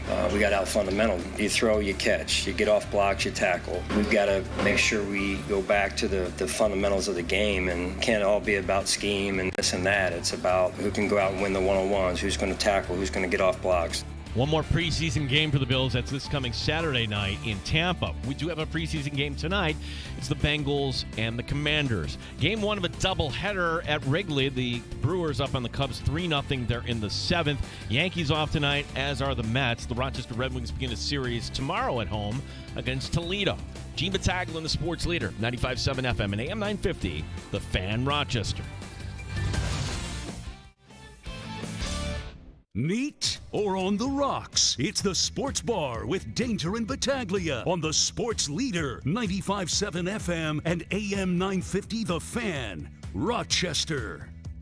It's good to have our next guest on with us to talk something other than his god-awful Josh Allen tank from a couple of off seasons ago. Ryan Hickey, one of our favorites. Infinity Sports Network. You hear him on the weekends. You hear him on Writer Than You. Hot Take Hickey. Back in the sports bar. We'll talk some college football. Hickster, how you been, man? What's going on, fellas? Thank you so much for having me on. Yeah, it was pretty good yesterday, huh? Can we just get to the regular season, Ryan? Please. You're fired up for college football. That's why you did the big show there on Saturday. Let's start with your alma mater. I mean, what is the expectations are really high, but is this going to end up in disappointment for Penn State? I'm going to say no. And look, you can accuse me of being biased. I think they win the national title. Look, I think they have the talent, and you see it in the preseason polls. A lot of people are picking Penn State, so it's not just me being a homer in terms of picking them to win it all. The big question, right, is can James Franklin finally win a big game? Here's why I'm going to say this year is different than most, and the answer is going to be yes. Even though they lost to Oregon in the Big Ten title game, and even though they lost to Notre Dame in the semifinal game, there was a different strategy of coaching those two games specifically compared to basically every big game that Penn State's been before against Ohio State, against Michigan, and then kind of those New Year's Six games. And that's the fact that at least James Franklin coached aggressively. You know, Penn State played to win the game. They didn't play to not lose, which they've done a million times, including most recently in the latest Ohio State loss in which they had some opportunities, could not come through. So at least finally there was some aggressiveness to where it did not pan out in the end. But I think that aggressiveness you carried over here to 2025, plus now having, I think, the requisite talent and experience, I think it adds up to the Big Ten winning 3 in a row. And I think this year's the year Penn State under James Franklin finally breaks through. Tell me about the secondary for Penn State on defense, because I feel like that's going to be a key, especially when you talk about that game coming up here against Oregon Week 5, the whiteout game on national TV. That's going to be a big one. How's the secondary for Penn State going into this season?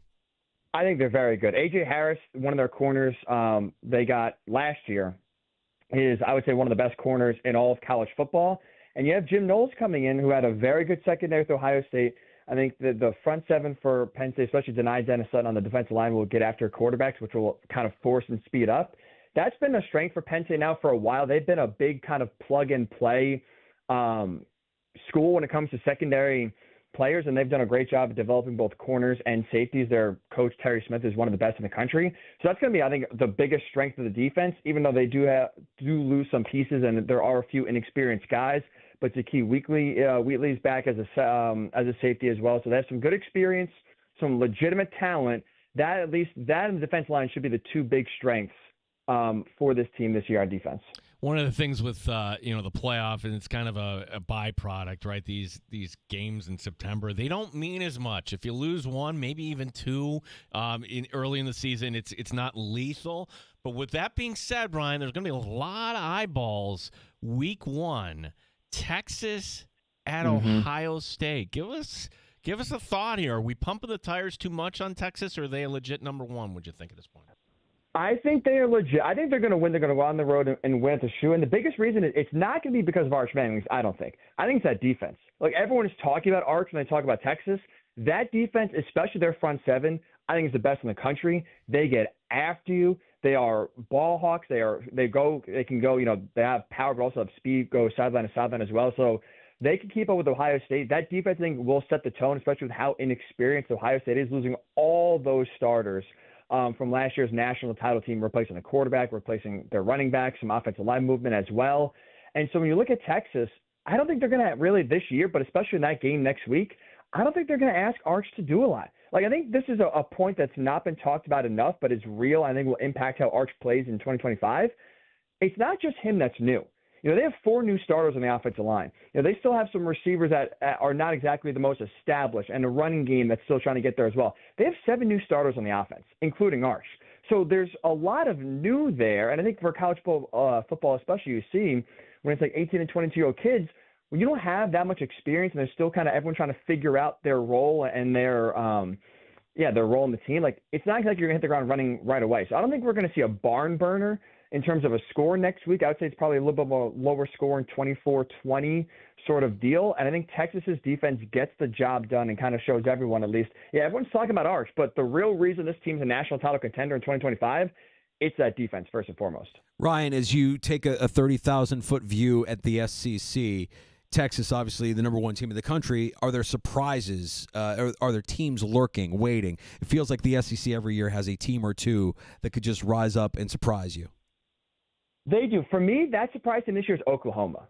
I know some people kind of feel certain ways about them. They got a quarterback from the transfer portal, John Mateer out of Washington State, who last year nearly accumulated 4,000 yards total offense, over 40 total touchdowns. He's a beast in terms of throwing the ball and also running the ball as well. What's important with him coming over to Oklahoma, they also brought his OC, Ben Arbuckle, with him. So you have, even though it's a new quarterback, and there's a lot of newness as well in Oklahoma's offense, they're kind of turning over a lot, especially the skill players at receiver, a lot of injuries there, a lot of guys leaving the transfer portal, new running back Jaden Ott coming over from Cal. So there's a lot of new faces in Oklahoma's offense. But I think what's good, at least, is that you have a quarterback and an OC that speak the same language, that are going to run the same system. So there's familiarity there, and I think that will kind of help build the offense and get some continuity going sooner rather than later. I trust Brent Venables to have a really good defense. That defensive line is very good down there in Norman this year. I think Oklahoma, like obviously Alabama, Georgia, right? Those are the familiar names everyone knows in terms of competing for the SEC title. But in terms of like maybe that off-the-radar team, I like Oklahoma a lot this year. I know people are down on Brent Venables coming off the 6 and 7 year. I think they are poised to win 10 games and be right in the mix to get to Atlanta. Here, based in Rochester, Ryan, we have Syracuse right down the road. And, well, ACC football last year wasn't great. Yeah, the Orange knocking off Syracuse was fun. This is a question, though, about a team that people are really high on. Is this the bounce-back year here for Clemson football? I think so. I never thought I'd be saying those words in terms of buying back into Dabo Swinney and calling them a national title contender. I'm in. He's done it. Cade Klubnik, their quarterback, had a really good year last year, bouncing back after there's some bust rumors as a 5-star coming in his first year in 2023, not playing well and kind of struggling in that new Garrett Riley offense. But last year finally clicked. They have some playmakers. Their top 3 receivers are back. They have a strong offensive line here as well. He's done a good job. And how about this? He actually went in the portal. He got some players well helped out of Purdue, a good defensive line, or a good defensive lineman, I should say, coming over as well. So he's now starting to adjust and change his mindset, and is slowly but surely adopting NIL and looking at the transfer portal not as evil, but as a necessary tool to make his team better. And so he's done a good job the last year or two, I think, at developing the talent he has, which I don't think that was the case even 2 or 3, 4 years ago. The development's been better. They have a lot of talent now. They're starting to use the tools that every other school is using. I think I've looked at about 8 teams this year that could truly make a case to win a national title. Clemson is right up there. They're probably, at least in terms of my list, I would say probably 3rd right now. Most likely team to win it all. I'm high on Clemson. Ryan, let's stay in the ACC because really there's only one team to pay attention to. I mean, you could talk about Clemson all you want. I want to see how Belichick does at UNC. I mean, how does who many people consider to be the greatest head coach of all time, how does he adapt now to the playing field at the college level? What's your outlook there for the Tar Heels? To be honest, I have zero clue what to expect. I will set the bar. I'll say this. If they make a bowl game and they get to 6 wins, I would call that a success for Bill Belichick and UNC near and well. They turn the roster over completely. It's not, they're getting a lot of scraps, unfortunately, right? It's not like they're getting some of these premium elite talents They lost some key guys from last year's team, especially defensively, to the transfer portal, guys going to Penn State, guys going to Ohio State. So the cupboard for this year especially is bare in terms of talent. So, like, I think if you're Bill, even beyond just, like, the win total, like, again, I would call 6 wins a success for UNC and Bill Belichick. But honestly, even bigger than that, if they're just not an embarrassment, you know, if we're not sitting here talking in November more about Jordan Hudson and his relationship and all that stuff, and still we're talking about, hey, this team is competitive. They just don't have the talent, but at least they're competing and they're sharp and they're at least, you know, not making mental mistakes and they're looking like a Bill Belichick coach team where they're doing a lot of little things right. I would say that's a success. But this, like, he's the biggest wild card. It's kind of like Deion Sanders 2 years ago at Colorado. I remember got to the hot start, 3-0, everyone's crowning him the next big thing in college football, and they finished 4-8. And even though they finished 4-8, it wasn't like people were, you know, calling him a clown or wanting him fired. If you're Bill Belichick, you can finish this year just with any sort of respect. People are like, okay, not as bad as it could have been. That's where the bar is. I mean, the last few years with the Patriots was not very good. Going to the college game at this stage of his career, this is, I mean, one of the biggest wild cards I can remember in a long time. The NCAA did nothing more than a cash grab with their punishment from Michigan, Ryan, because they looked at it, I'm sure, and said, you know, we could give them the postseason ban, but let's have them make the money for us here at least. Will we ever see part one of the question, will we ever see a postseason ban again in college football? And two, for Michigan, I mean, did they get it right or no? I mean, to answer your first question, probably not, because like you said, now it's just, well, why ban you from the postseason? We can just take your postseason money. And like you said, like, we'll just reap. I think that's kind of the move now, especially, too, with money being at the forefront of everything, right? With NIL and revenue sharing, it's probably going to be more fines unless it's just something extremely egregious that they can prove, like, in season. Like with Michigan, right? They are now just finally came out this 2 years later. If it's something they can prove in season, that's when I think we'll see a postseason ban and make them ineligible. But other than that, I think it's going to mostly just be fines going forward. And look, if you're Michigan, I don't think they got it right. And for me, like, I think the NCAA set the standard of, like, or the precedent of, like, it was worth it. Like, if I'm any school right now, it's okay. What they did and the punishment they faced, and Jerome Moore now facing a 3-game suspension over the course of 2 years, and they're picking games that he can miss, worth it. And I'm testing my boundaries. What can I do, you know, to make sure to get an edge that, hey, maybe if it's not kosher and the NCAA comes after us, okay, it's a fine. I would gladly pay a fine if it meant, you know, putting a national title banner on the stadium. I mean, do you think we'll see something more egregious than a part of the staff labeling themselves the KGB? I mean, they're flat out telling you, we are here to spy. Any college program that has aspirations to win a national championship should just cheat. I don't know what could be more egregious. Like, I in one way respect the creativity of what they did, and like you said, just like they committed to the big time. All they're missing is like that Spy Kids little camera that they have on the glasses that just zooms in every time. Other than that, like, I don't know what else anyone could do to one up. And maybe you start playing with 12 guys in the field and you say, hey, look, we're not taking them off. Like, throw all the flags you want. We're not moving the ball. We're snap. Like, I don't know. I don't know what else you could do. I've come to the realization, Ryan, it won't be this next March, but eventually the men's and women's basketball tournaments are going to expand. If there's money to be had, it'll be 74, 78, who knows what it is. What can we do to prevent a 28-team playoff that was actually brought up here? Like, that this can't be real, right? I don't think so. How disgusting is that? Here's my, like, I don't know how you guys feel. I think what we have is perfect. I thought last year in the regular season, the chase to the 12 was great. We had like 30 schools involved. We saw last year SMU get in was chosen directly over Alabama to get in. Everyone's fears were that, you know, all was going to happen is the rich get richer and all these big brand and blue blood schools are just going to make it every single year and the little guy's going to have no chance. Indiana and SMU were playoff teams last year, and Alabama, South Carolina, Ole Miss were not.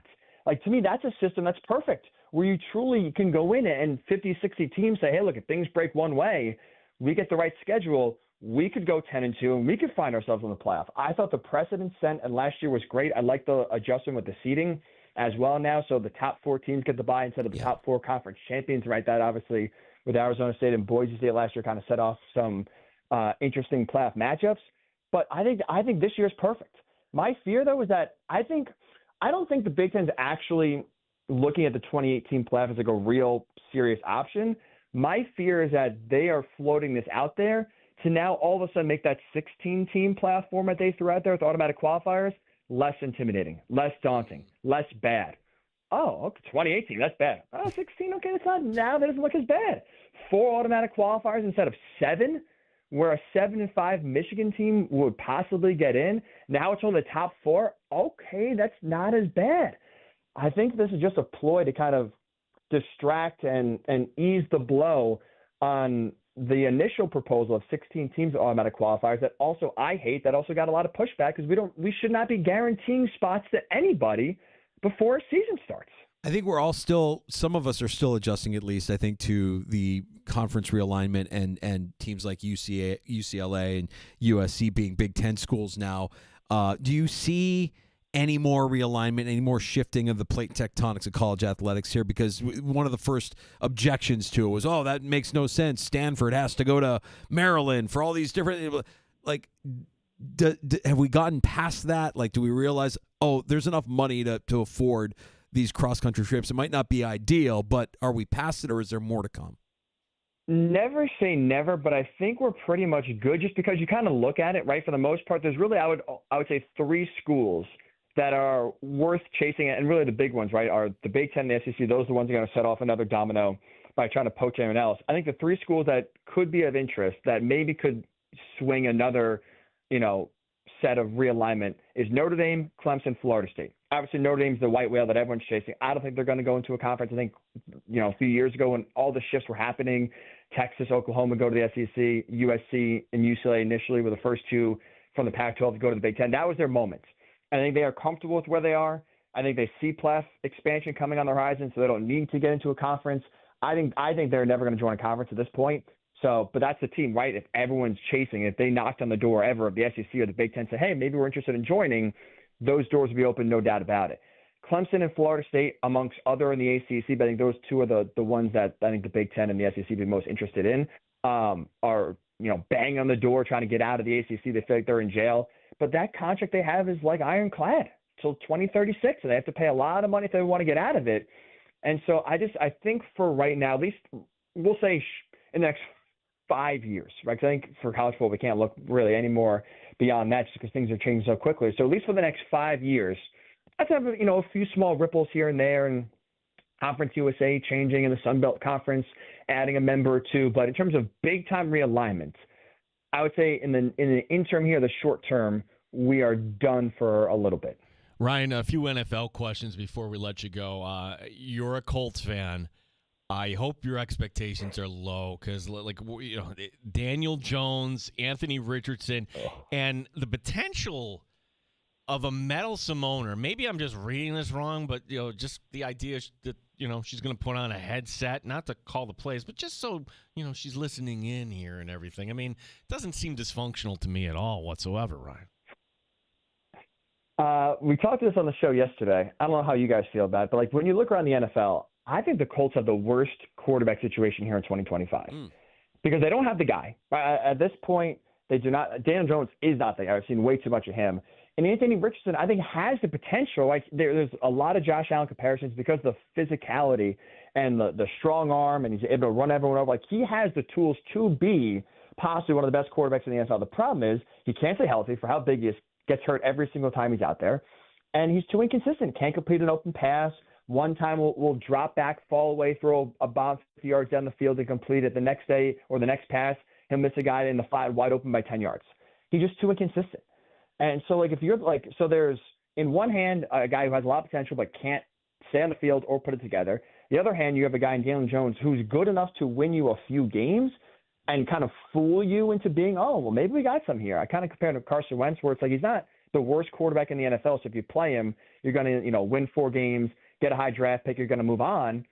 You're kind of stuck because I feel like whoever they play, they're going to probably win 7 to 9 games, be somewhat in the mix, but not good enough to get to, I think, or especially win a playoff game, but not bad enough to get a top 5 pick So it's like you look at the Browns, what's going on right now, and starting Joe Flacco with Dylan Gabriel and Shador Sanders fighting over each other for the backup, but I think eventually both of them will start at some point. You look at the Saints right now, 3 quarterbacks no one cares about. At least for those teams, there's some potential there with some of those young guys, but for the most part, they're not going to be very good, and you can have a top 5 pick next year in a draft that looks to be a very deep quarterback draft. The Colts are not going to be bad enough to get a top 5 pick, and they're not good enough to flirt anywhere near the top. And they have 2 quarterbacks that are not going to get you they're stuck in the middle. They're stuck in the middle, and it's terrible. Well, with Richardson specifically, and he gets hurt all the time. Part of it is because I don't think he knows how to read defenses. I mean, the play that he got hurt on week 1 of the preseason, blitz coming right on him, he didn't diagnose it pre-snap, didn't throw towards the pressure. I mean, little just easy JV quarterback stuff that you learn, he still doesn't have a grasp on at the NFL level. Right, and now we're going to year 3. I think we should have more patience than we do, but the reality is, patience is thin. And it's you're going to year 3. He played 1 year at Florida, so he's already coming in inexperienced. He can't stay on the field for the first 2 years.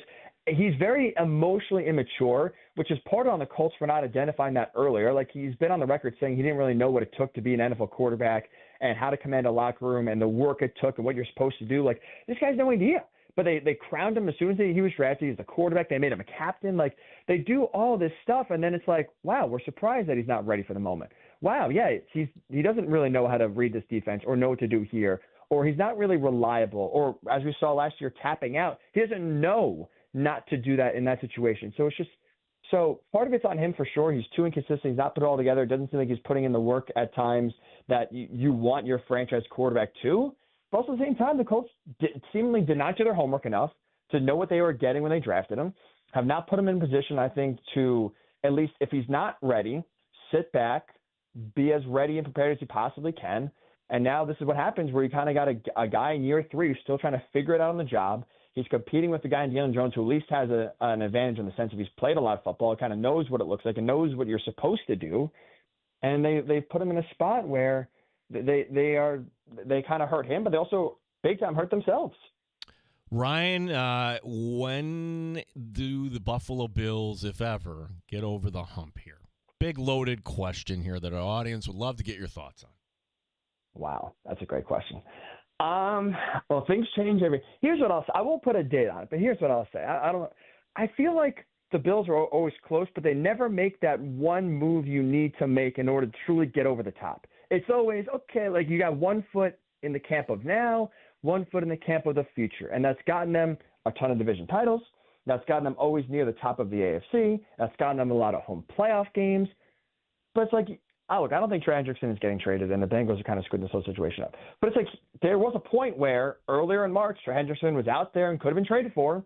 That's a move. If you're Brandon Beane, now look at, you know what, first-round pick next year, eat up some salary cap space this year, I'll do it. Trade, go instead of getting Joey Bosa, let's get Trey Hendrickson, a guy who's a proven commodity. So it just feels like whether it's on offense or defense, they're always one player away because they're always asking Josh Allen to do more than he should come playoff time. And it's not worked so far, but it feels like they change some of the faces around, but they keep on doing the same thing over and over and over again, and it's not worked and nothing is changing. Dude, it's great hearing you with Ryder every weekday. Where else can we get more of your work, Ryan? We are on Sundays, the Ryan Hickey Show, right here on the Infinity Sports Network, I should say, from 2 p.m. to 6 p.m. Eastern. We're moving to Saturdays come NFL season, 12 to 5, as we'll do a lot of college football updates and kind of do an unofficial red zone on radio for college football. But at least right now until the NFL starts, Sundays 2 to 6. And on Twitter, Ryan_Hickey3. Ryan, love hearing you on with Ryder. We'll check you out Saturdays during the college football season. Let's do this again soon, bud. Absolutely. Looking forward to it. You guys are the best. Thank you so much. There he is, Ryan Hickey. Hot Take Hickey, Infinity Sports Network here. I'm on with Bill Ryder again tomorrow and on weekends here on the Fan Rochester. This kid, he is just now 1 strike away from getting through 6 for a no-hitter. And this is South Carolina's pitcher, Joe Giuliani. Yeah, of course he's dealing, Gino. He's slinging lasagna up there at the Little League World Series. Another strikeout. I think that's 12 on the day. No hitter going, 12 strikeouts. Pretty good little afternoon for the young. By the way, he looks like a Rochester cop up there. He doesn't look like he belongs in Little League. No, he looks like a Rochester cop. Hey, you got a problem with me? I like that kid's 12. I'm throwing heat over here. Looks 24 up there. Honestly, I'm just watching it to divert my eyes from the Cubs score. I don't want to see what the Brewers are doing to them. I'm sure it's not pretty. They've got a doubleheader, and Milwaukee has just shown that they are the best team in Major League Baseball. Are they not? Are they not? I mean, by record, yes, but I mean, all things considered, it's the Brewers. They're winning do the World Series, Gino. Everybody knows that. 7-0 now. Yeah, 7-0. Top of the ninth. I can be distracted. I don't know if you knew this or not. The Brewers 28-4, soon to be 29-4. Wow. Best record in baseball. Yeah, and for Bart Winkler and everybody else, like, oh, this it's not an anti-Milwaukee take. It's impressive. This doesn't mean anything. Get to the postseason and then check back. Make noise in the postseason. Yeah. We all have seen this story before. Not necessarily the regular season Brewers doing what these regular season Brewers. What they're doing is historic for this organization, and that's great. But we know how this goes. Tell me how this is going to be different. Maybe it is, and if it is, then we will. Let's play this out. They're going to get a bye, right? They're not going to fall apart, so they'll be the 1 seed in this. All right. So if you're the 1 seed, you would get the lowest remaining wild card. For the sake of this exercise, I don't think the Mets do it this year, Danger. Okay. I'm sorry. You mean to tell me that would be the Padres or the Cubs? If it's the Cubs, then that would vault them into the NLCS against the Dodgers. I don't think the Brewers get by the Padres or the Dodgers. I'm sorry. Yeah, the Cubs, yes. I can't say that they can't get by the Cubs. They own the Cubs this year. It's been ridiculous. But I just think we know how this goes for the Brewers. The Phillies now with Duran as a closer. I give the Phillies a chance. Sure. Brewers. Yeah. Sure. Appreciate Ryan Hickey, Hot Take Hickey, stopped by to talk some college ball, give us a little bit of his thoughts on the Bills, on his Colts as well. We have happy hour next on the Fan Rochester. Yeah, there were some things that, hey, if you didn't stick with it last night, that doesn't make you less of a Bills fan, okay? But coming out of this, at least there's some things I think we can put to rest, and we're going to shine a spotlight on some things the Bills really need to fix here before we get to the regular season. Try to find some good. We'll try to find some good in 38-0. I think we can find a few things, but we'll discuss with happy hour and your calls at 866-4326 if you want to join us. 585-866-4FAN.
Tier Electric, Rochester and Western New York's electric leader.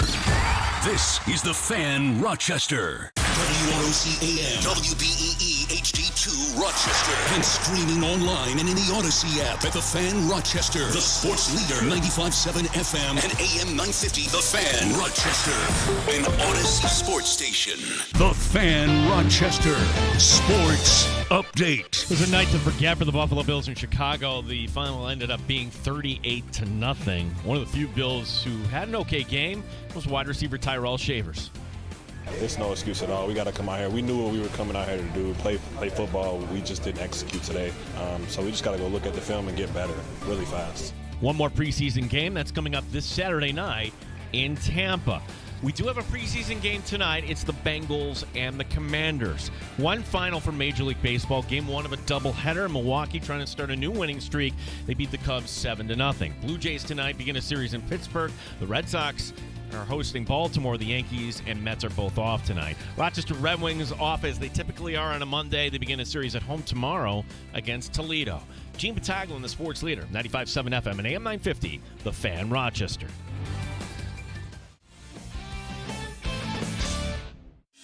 It's time to start the show and talk about the sports we saw. Inside jokes and takes from Danger and Battaglia. Bills and the Sabres and the Amherst. Who gave a microphone to these jerks? Welcome to the sports bar, that's where you are. Welcome to the sports bar, that's where you are. Welcome to the sports bar, that's where you are. With Danger and Battaglia. Our coverage of Buffalo Bills training camp is brought to you by Ace Swim and Leisure. Get the most out of summer. Ace has beautiful outdoor furniture, fire pits, parts, accessories, chemicals, everything you need for your pool. Chilai Ave, Ridge Road, Webster, aceswim.com. It feels like forever ago that we were watching this team practice at St. John Fisher University now with 2 preseason games under their belt and an 0-2 preseason record. Nobody's overreacting, and these games don't count, but there is meaning to these games. I think we can have a nuanced conversation about this, right? Meaning, I have no problem with what Sean McDermott did last night. No, not only we're not going to give you Josh Allen, we're not going to give you the starters, period. Yes, Cole Bishop was out there. I understand. What does that say about how they feel about Cole Bishop right now? You need the reps. We need you out there. Right. Yeah. It's also, Cole, you haven't earned the spot yet. That's right. You need to go out there, and and this being the other part, we could certainly list a bunch of things we did last night. If I had to give you my number one overarching thing, like, boy, this is going to come back to bite the Buffalo Bills in the butt here at some point. They haven't done enough in the secondary, whether that's at safety or whether that's at corner 3. But, Gene, Maxwell Henderson isn't available right now. They don't have a corner. Dane Jackson's not the answer. It's just not. And do you go out there and look at possibilities? I brought up Justin Simmons. Well, he's only going to want to start. Fine. Look, if too bad. If he beats out Cole Bishop, great. Are you willing to punt on a guy that you invested a second-round draft pick this early in his career? How would that be punting if you brought in somebody else? Justin Simmons isn't going to cede any touches to Cole Bishop, any reps to Cole Nor Bishop. should he, yeah. But you're bringing him in as a hired gun this year. And if Cole Bishop, I would do it for this, Danger, for this number one reason. The Taylor Rapp, the other side, we love Taylor Rapp. We have him on the show every year at camp. I think he's a great guy. I think the way he plays the game, expecting him to be out there all 17 weeks is not reasonable. You need depth. They are paper thin at the safety position. And like I said, at corner, that was just kind of a little unsettling. And yes, that was predominantly the Bears. You pointed out that was not all Bears' first-string offense, by the way. No. I mean, Tooney wasn't on the offensive line. I mean, they had some of their starters out there for sure. Adunze was out there. DJ Moore was out there. You saw Loveland. You saw Komet. You didn't see the running backs. I didn't see DeAndre Swift. No. Defensively, their starters weren't out there. I mean, there was no Montez Sweat. So they're not playing all of their starters. They have some starters out there, and there's some injuries that the Bears are dealing with, just like the Bills are dealing with. But the thing that I think is frightening is that secondary. It's Cole Bishop being kind of out of position, not bringing guys down giving up big plays. I think we've seen enough of DeMar Hamlin. I feel like a lot of people, it's a great story and we love DeMar Hamlin, but just completely olaying Zacchaeus on the touchdown pass, not even an attempt at a tackle. There's just a lot of questions when you talk about the secondary for the Buffalo Bills. And when week 1 comes around, I don't know that it gets that much better. I really don't know. I don't know if just saying Bishop and Rapp back there, everything will be fine. Because we've seen this out of Bishop before. And it is. I think it is a lack of the reps. I think it is a lack of knowledge, a lack of just knowing where to be and how, we saw him play really well against the Chiefs. He led the league and led the team in tackles, but he's right now, I think, still a liability for this defense. If all the quotes that stuck out to me at training camp, it was Bobby Babich somehow when just asked generically about Cole Bishop and talking and taking that answer and bringing in the direction of, well, kids these days with the phones and with the pressures and everything, I'm like, wow. Anxiety. Yeah, he brought up anxiety. Yeah. And I'm like, whoa. Which all that's true, but that just leads you to think, wow, there must have been just some of those issues here. And I don't know if we asked Cole Bishop about it and he just said, no, I'm fine. And just that was it. There really not much more you could say about that. But so do you think week 1 against the Ravens, we're 3 weeks away come Sunday night? 2 weeks away? 3 weeks away. Still Sunday 3 night. Yeah. That it's Bishop and Rapp, that there's no changes made, that they're going to go with those 2 guys, and that will be that? Yeah. I think so, too. Yeah. I as much as we can talk about and debate whether or not they should go out and get somebody or get some more depth or add another piece, I just don't see them doing that. I think they like Bishop too much to punt on him. I think the difference between Bishop and maybe a Kyer Elam, who they invested more in, by the way, I think they just like Bishop more than they liked Elam. Elam probably didn't get along with his coach, his positional coach at the time, and they believe in Cole Bishop, even though they might not fully trust Cole Bishop just yet. Week 1 of training camp, Cole Bishop was one of these stories. Wow, he's bigger. Wow, he's okay, now I see it. And then he gets hurt, and what you saw last night didn't look good at all. Oh, that's the question another way, Danger, where we were saying about that, because it's fair to think, okay, who actually makes this team and who doesn't? Last year, after the final cutdown day, the Bills swung a minor trade. They traded for Brandon Codrington. They realized, no, we need something more at the return. Okay, it was, a 7th-round pick swap or whatever it was. The Jets were going to release him anyways. My point being, how many guys are on the opening day 53 that are not on the Bills roster today? And I would encourage Brandon Beane and his staff to kind of take a look around and see, okay, what corner might be let go? Is there a veteran guy at safety we could bring in? You need other options. You know these guys. Trust. That's every team. Well, this is the team we bring to camp, and this is how we're going to Do they trust an outsider? Do they trust somebody that can come in and immediately get it? I mean, they did it when they traded for Rasul Douglas. They found somebody that was competent and that could play in this defense, and they learned that they could trust him. And short of a guy like that, I don't know who they would bring in, because they always go back to the guys they trust. That's why Dane Jackson is at camp. No. Don't bring back Jordan Poyer. Don't bring him back. Dude, I'm telling you. Just did like a master's thing. Danger, I'm warning you.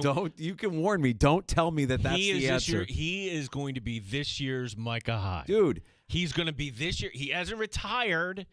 He can be on the practice squad, and he could be the tutor on the side for Cole Bishop. He was so bad last year. Agreed. I don't want anything bad last year. But if they are looking, hey, we need more help, it's the girlfriend that you dated years ago. I don't know, man. No, don't do it. Why are you paying coaches? If that's the case, why are you paying a coach? What are we doing?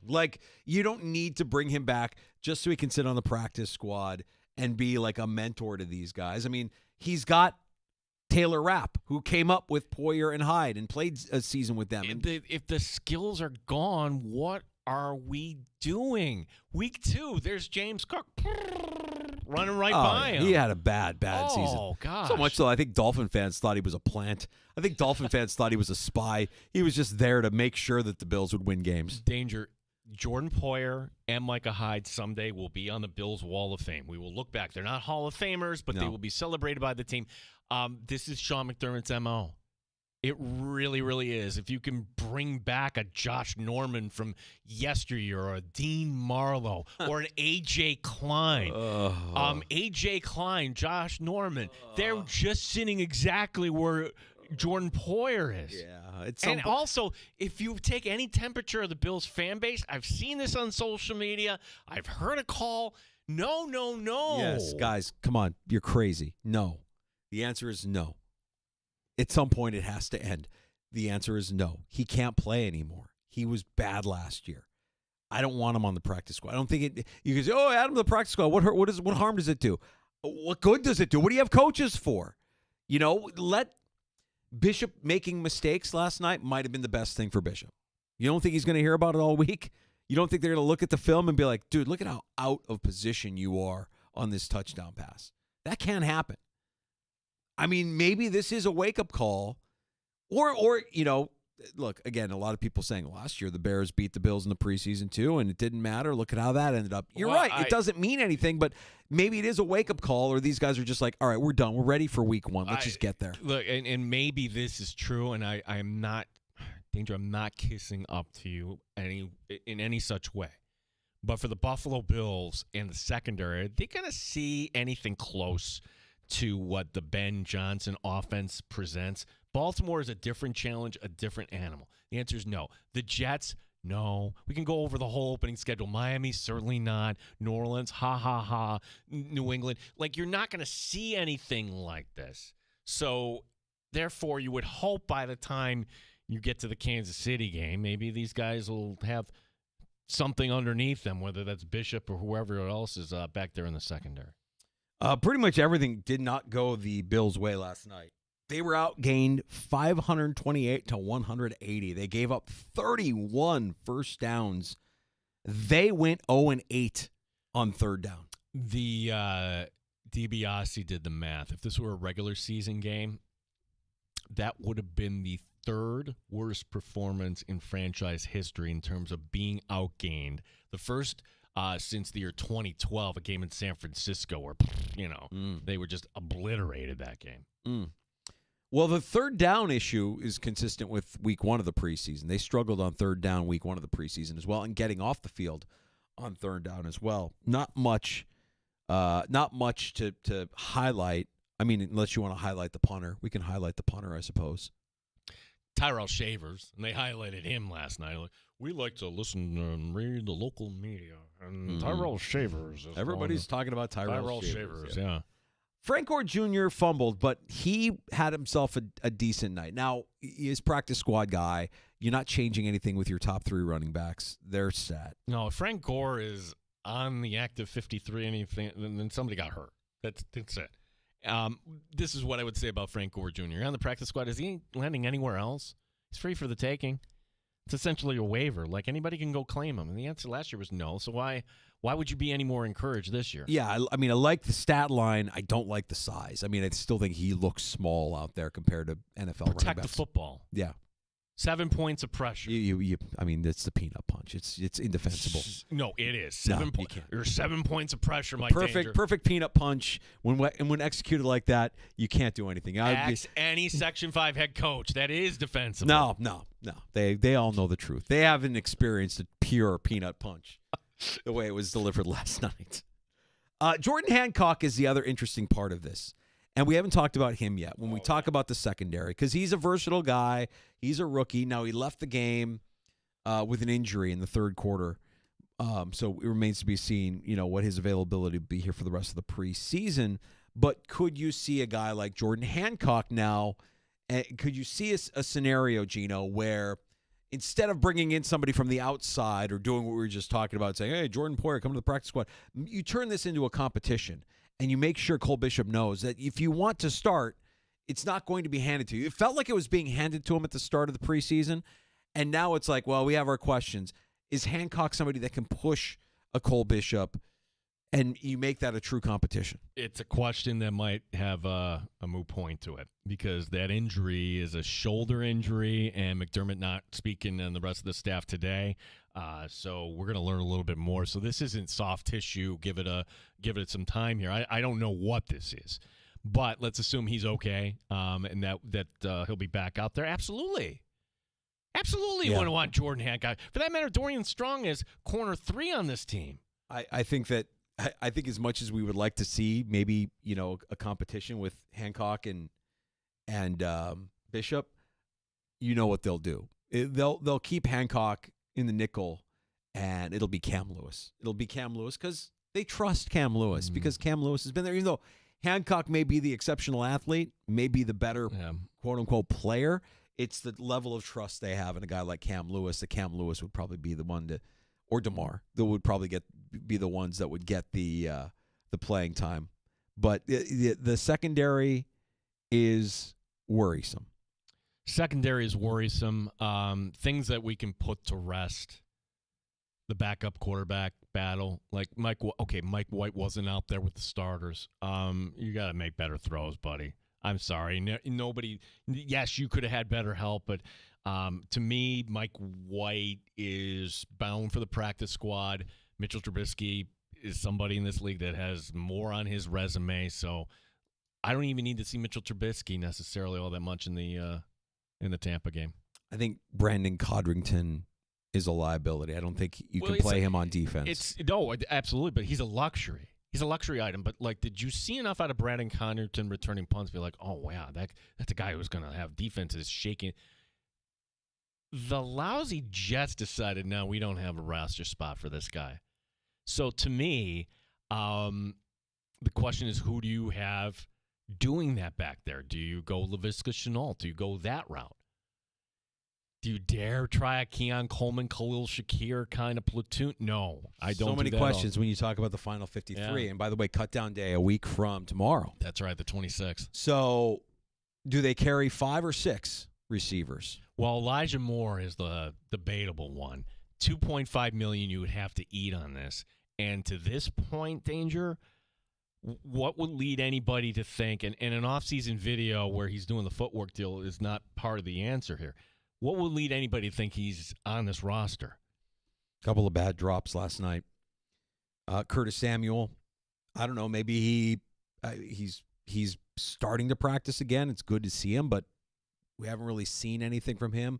You can't move off of that guy unless you trade him, but he hasn't been healthy. Do you showcase Curtis Samuel week 3 of the preseason like you did Sammy Watkins back in the day, just so a team can look at him, salivate, and say, yeah, we'll give you a 6th rounder, or we'll swap picks for Curtis Samuel to get that cap? Who is that desperate at wide receiver right now? The now? Steelers are talking to Gabe Davis today for the 2nd time. Would you rather have Gabe Davis or Curtis Samuel? The Bills would rather have Curtis Samuel. Otherwise, Gabe Davis would be on this roster. Yeah, Curtis Samuel and Buffalo 6th for Pittsburgh 7th, and then you get the cap space you would need. Sure. Yeah, it's a team doing you a favor. But back to Shavers, that's the one, right? Like, is Shavers, do they carry 6, and is Shavers that 6th? Or do you carry Laviska Shenault, and he's your 6th, and he's returning instead of Codrington? Who can you stash on the practice squad? I think you can put Shenault back there in the practice squad. I think you could do the same with Shavers. You don't think there's another team that would? If you can put Shenault out there, I think you could put Shavers out there. Yeah, I think so. But I think that would be a tough thing. I think ego would prevent Shavers from going to the practice squad because they've hyped him up now for 2 years, and he's played really well. He's played really well for them in the preseason. Yeah, I don't. What, you go to some other team's practice squad? No, that wouldn't benefit him. No. I'm saying that it would be a hard thing for McDermott and Bean to move him to the practice squad because they've hyped him up so much. Okay, I thought you were talking about from the Shenault thing. No. Oh, I'm done. No, absolutely not. No. There's still a lot of questions, obviously, that need to be answered here before we get to a week from Tuesday as far as how this roster shapes up. But, yeah, I think we can put a few things to rest from what we've seen through 2 weeks of the preseason. It remains to be seen exactly what we'll get out of the Bills week 3. Will we get a series with Josh Allen? Will we not see any starters again? I'm fine with that. I think we're going to see him. And I think we're going to see him because based on what we saw the last 2 weeks, if history serves, it feels like we'll see at least a series for the starters. I feel like last year was kind of like this with the Bears and the Steelers and just kind of poor performances in the preseason before they said, okay, we're going to get the starters out there for just a series. And then you see what you got. Maybe. Fun fact, Bills in Tampa. Well, Tampa's been around since, 1976? First preseason game ever for Buffalo down in Tampa. They've played them twice before, once in the Citrus Bowl, once at Vanderbilt in history as neutral site game. So the Bills have never played in Tampa. They're calling for 89 and rain on Saturday, and that rain could include. I hope it's not one of those nights where we get thunder. Oh, we're delayed, and we're delaying the kickoff to 9:15. Yeah, look, I went down to Florida one year with the kids in August. I'm like, oh my gosh. My daughter was there last week. Yeah, it's like if you get a day like that, you're not doing anything. She goes, okay. I don't sweat. My hands immediately got clammy just walking outside, just walking. It's like unlivable. It's so humid. I won't do it. I refuse. Like, I've never been to Florida during the summer months. Can't do it. Won't do it. Not interested. But if you're the Bills, hey, good. Get down in the heat. Condition yourself to that. Because, like, you walk around outside today, it might be 80 degrees, but it's starting to feel. You can feel it. Yeah, I felt it last night. You can start to feel it, and they might have, they might be better served being able to play or get seasoned by playing in a hot weather game, even though it's at night in late August. We'll have that action for you here on the Fan. Rochester coming up Saturday night, week 3 of the preseason. The Bills wrap up the preseason campaign against the Buccaneers. That Little League game, what a Little League game. So the kid has a no-hitter going into the bottom of the 7th. It's scoreless. And doesn't the team from Vegas end up winning? So the Vegas team won. I think they pulled the starter. They brought in a reliever. And look, not to take anything away from Vegas because their starter was dealing too. I think he had 12 strikeouts. Yeah. Like, it was just a great pitcher's duel. See two kids just up there dealing. And a lot of fun. I'm averting my eyes to the Cubs score. I don't really want to see what the Brewers are doing to my team. But the Little League World Series, or that matchup between South Carolina and Nevada, was a good one this afternoon. Yeah. We've got time for your calls at 866-4FAN, 866-4326. One final from baseball today. Danger Brewers over the Cubs, 7-0. That's exactly what I was talking about. Game 1. Game 1 of the doubleheader. Well, Milwaukee's the best team in baseball. Everybody knows that. They're winning the World Series this year. Everybody knows that. It was always the Brewers all along. Everybody knew it. October will be here soon enough. And then what happens? That's where we separate the men from the boys. We got to get to a round of shots next, Gino. Yeah, so we do have other baseball notes. The Dodgers actually woke up. Good for them this past week. We've got some college football news that if you're a Syracuse fan and you haven't been excited, I'm going to give you a little piece of news here today that might get you all kind of riled up. Okay. The weirdest flex by the lawyer for Connor Stallions, why it has a sports bar kind of twist to this. The Nighthawks are safe in Rochester, but there's a team that moved in that league today. We'll tell you about that. And then Scotty Scheffler was kind of what we were looking at, that chip shot. Oh, my God. This guy. Yeah. We haven't even talked about this yet. No. That if Tiger makes that shot, it's all we're talking about today. Right. And Scheffler, if he has more than just a milquetoast personality, we're talking about it today. But because he's so unassuming and just goes about his business, and a lot of people would say he does it the right way, what he's doing is remarkable. That shot was otherworldly. And you could see it now. You could start to see other golfers just wilting, just completely demoralized. Like, we got to compete with that guy? It ain't working. It ain't happening. Yeah. He's too good. Amazing shot. Wow. All right, so we'll get to that. Round of shots. Last call.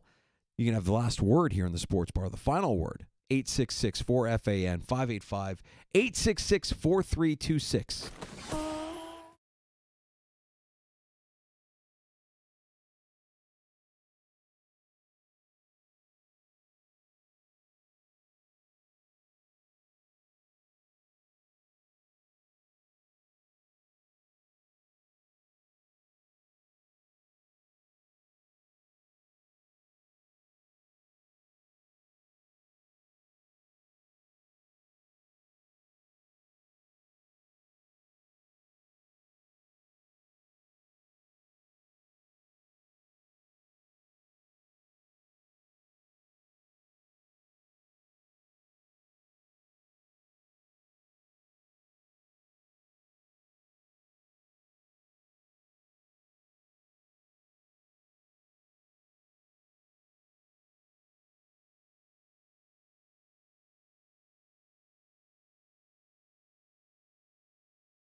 update. Not a lot of positive things to say. 38-0 ended up being the final if you didn't stick with it last night. The Bills falling in preseason game number 2. Head coach Sean McDermott says his team didn't do the basics. I don't feel like it was effort, but when you lose the way we did, it was probably a little bit of everything. We got out fundamental. You throw, you catch. You get off blocks, you tackle. We've got to make sure we go back to the fundamentals of the game, and it can't all be about scheme and this and that. It's about who can go out and win the one-on-ones, who's going to tackle, who's going to get off blocks. One more preseason game that's coming up Saturday night in Tampa. We've got a preseason game tonight. It's the Bengals and the Commanders on Monday Night Football. Game 1 of a doubleheader saw the Brewers shut out the Cubs 7-0. Blue Jays in Pittsburgh tonight. The Red Sox host Baltimore. Yankees and Mets are off. The Red Wings begin a series tomorrow night against Toledo. Gene Battaglin, the sports leader, the Fan Rochester. Got a smart speaker at home? Listen to the sports leader, the Fan Rochester at home, by asking it to play 95.7 The Fan. Yeah, if you missed Ryan Talbot, Ryan Hickey, dominated by Ryans this afternoon in the Sports Bar. Those conversations are available wherever you get your shows. Search the Sports Bar, Apple Podcasts, Spotify, or the free-to-download Odyssey app. As we do every day at this time, a round of shots in the Sports Bar. That was our last weekend with no meaningful football. I'm not counting preseason and week 0 in college football. It's still a little weak, but it counts next weekend, Danger. Then Labor Day weekend, it is on. Yes. Now, you and I scoffed at Syracuse's chances against Tennessee. The game being played in Atlanta. The Vols favored by 14.5, but Danger, maybe this is going to change your mind. They've announced the starting quarterback who has won the competition in Syracuse. His name, Steve Angeli. Hey! Angeli is a red shirt junior transfer from Notre Dame. Yeah. You know what else? Yeah. What's that last name ending? It ends in a vowel. You know they're going to win the game because he's Italian. You and I have had some fun poking at the NCAA for this kind of ridiculous punishment in Michigan. Just a cash grab, really? But, well, of course, Connor Stallions is lawyered up, and who knows if there's going to be a lawsuit coming. Oh, God. But the lawyer may be trying to make a name for himself, and he's going to He's going to make some salient points here, Danger, but this is really going to jump off the rails. Ready? The NCAA claims to be about protecting amateurism in college sports. It does not. The halls of the NCAA headquarters are lined with millions of dollars of art paid for on the backs of superstars like Johnny Manziel, Reggie Bush, and thousands of student athletes who work for free, while the NCAA and its member institutions profited billions. Okay, nobody's going to dispute that, right? That's good. So far, so good. I'm listening. Let's not forget that while the NCAA went after Reggie Bush after he left USC and took his Heisman away, it let USC continue to proudly display O.J. Simpson's Heisman in Heritage Hall. That's the biggest pivot of all time. Like, my client isn't bad because Uncle Juice is not a good man. Got it, Juice. When Chris and I broke up, the Juice was there for me every night. It's like he's not really the Juice anymore. We gotta get you dressed, Juice. Juice, a will? Juice. Come on, Juice. Juice, it's AC. Juice! AC's here. Juice, I heard Juice. It's on every channel. You know I feel the same, Juice. You're gonna tell them yourself, Juice. Juice, your whole family's here, Juice. She's on the house phone waiting to talk to you, Juice. Juice. Okay, Juice? Okay, Juice, we're good to go. You're home, Juice. You know Uncle Juice, and your Uncle Juice is a good man. Yes, he's never going to stop being the Juice. It could explain a lot, Juice. Just hear him out, Juice. He's right, Juice. Listen, Juice. Hey, Juice, this is your life. Juice, please, Juice. Juice, we need an answer. As is per usual in the Sports Bar, if you give me an opportunity to play every instance of David Schwimmer saying the word juice as Robert Kardashian in The People versus O.J. Simpson, I will take the ball and run with it, just like Juice did when he played for USC. How did you go from my client is not doing bad things because the NCAA is bad and O.J. Simpson is bad?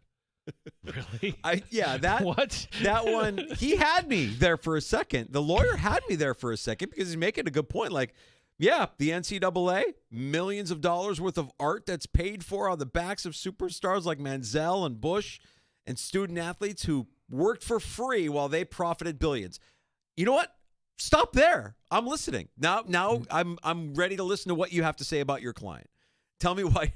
And but no, we got to go further. We got to dig in on Bush and the Heisman and Juice. Okay. Good luck with that. The whole thing in Michigan that's such a joke. And Stallions, for what it's worth, like, come on, man, you got caught. What do you? Is this your legacy now? You want to be remembered for what you settled for out of court with the NCAA? I don't know. No, like you will be. What will Connor Stallions be doing someday? He'll be selling insurance in Michigan, right? Like what will he like? He's never been coaching at any level. He's never going to stop being the KGB. Connor Stallions and the crew labeling themselves as spies. I mean, like, I don't know how you get more egregious, but as egregious as it is, just a mere slap on the wrist, a little financial penalty for the University of Michigan while the NCAA continues to rake in their billions. We don't have to talk about the Brewers' winning streak anymore. Thank God. I mean, 15 wins is nice, but does anyone remember there was actually a team in 2017 that won 22 straight games?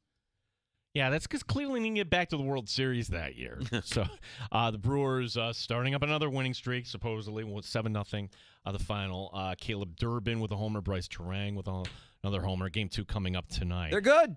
They're really good. They're a really good team. Nobody knows anything about the Brewers or how they're doing what they're doing. They're good. The Dodgers are better, and they woke up this weekend. That's terrifying. So baseball could have the situation that the NBA had, meaning, hey, going into this, Oklahoma City, Indiana, this should be a fun series. If you love basketball, you're going to watch this. Yeah. And then America was like, okay. What if we have Milwaukee and Seattle as a World Series? Oh, God.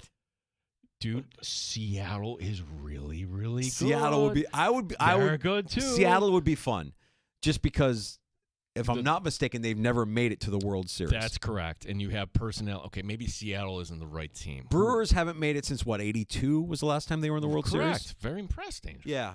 But the fact that Seattle would be fun. I think people, I shouldn't say that. I think people won't care if Seattle is in there for the first time.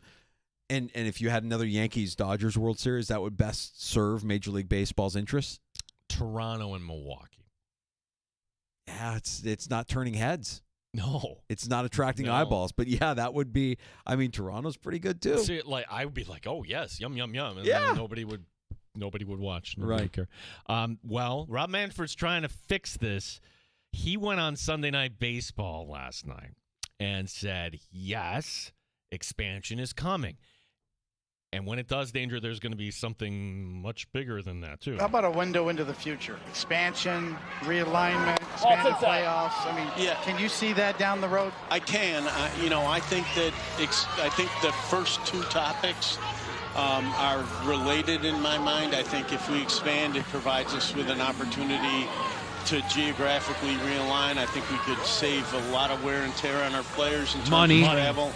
And I think our postseason format would be even more appealing for entities like ESPN, because you'd be playing up out of the East, out of the West, and that 10 o'clock time slot where we sometimes get Boston, Anaheim, would be two West Coast teams, and that 10 o'clock slot that's a problem for us sometimes becomes a real opportunity for our West Coast audience.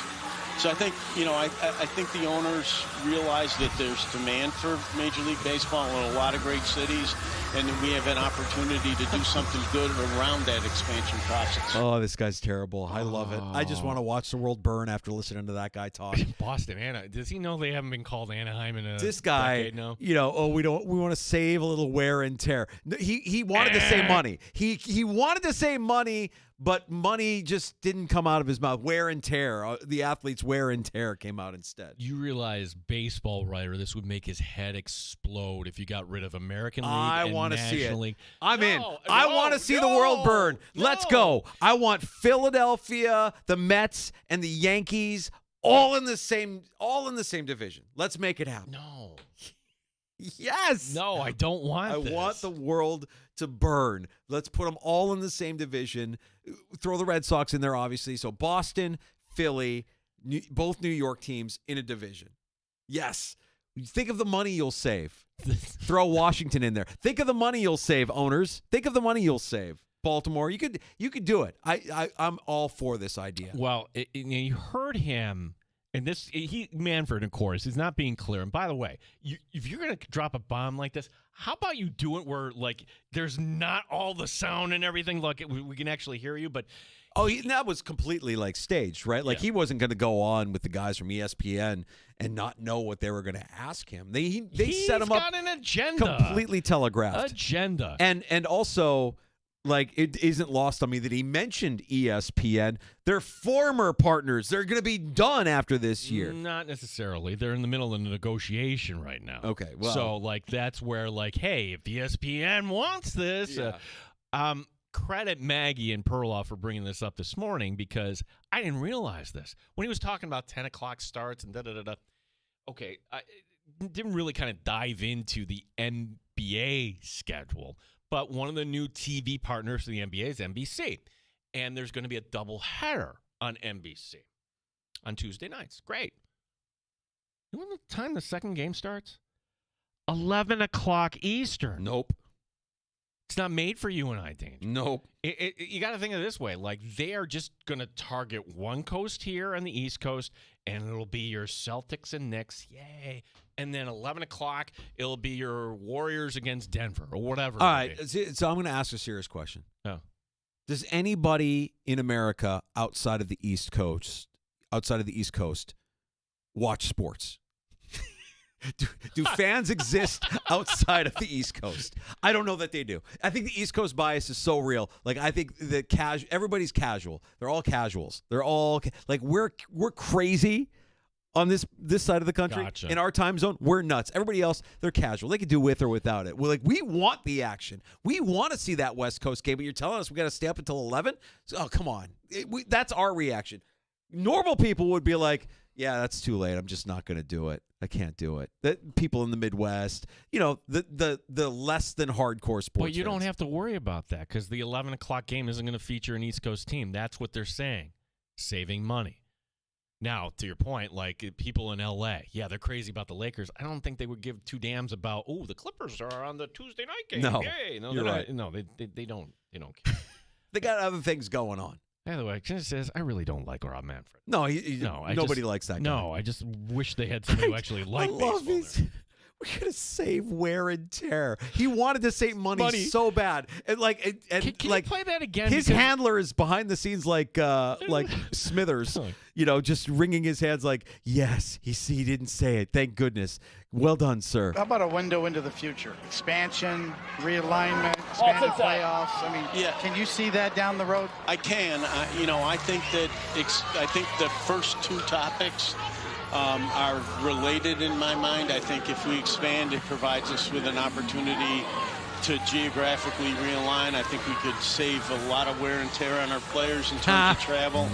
And I think our postseason format would be even more appealing for, entities like ESPN because you'd be playing up out of the East, out of the West. I got another theory on this, Danger. Time slot where sometimes I'm Rob Manfred. We're going to save wear and tear. Well, what's coming up? It's another labor agreement. For crying out loud. So if we're going to look, here's what we're going to do for you players. We're going to create an additional, what would it be, 70 jobs by having 2 new teams. Oh, that's really good. Nod. It's really good for the union.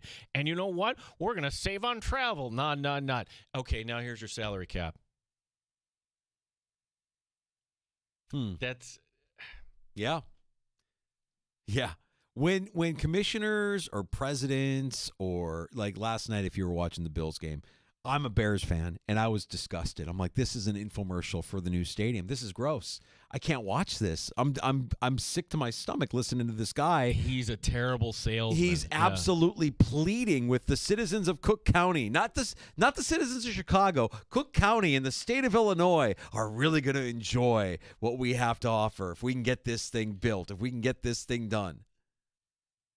they didn't learn from the Bills, and the Bills did get one thing right. They didn't make the ask till the team got good.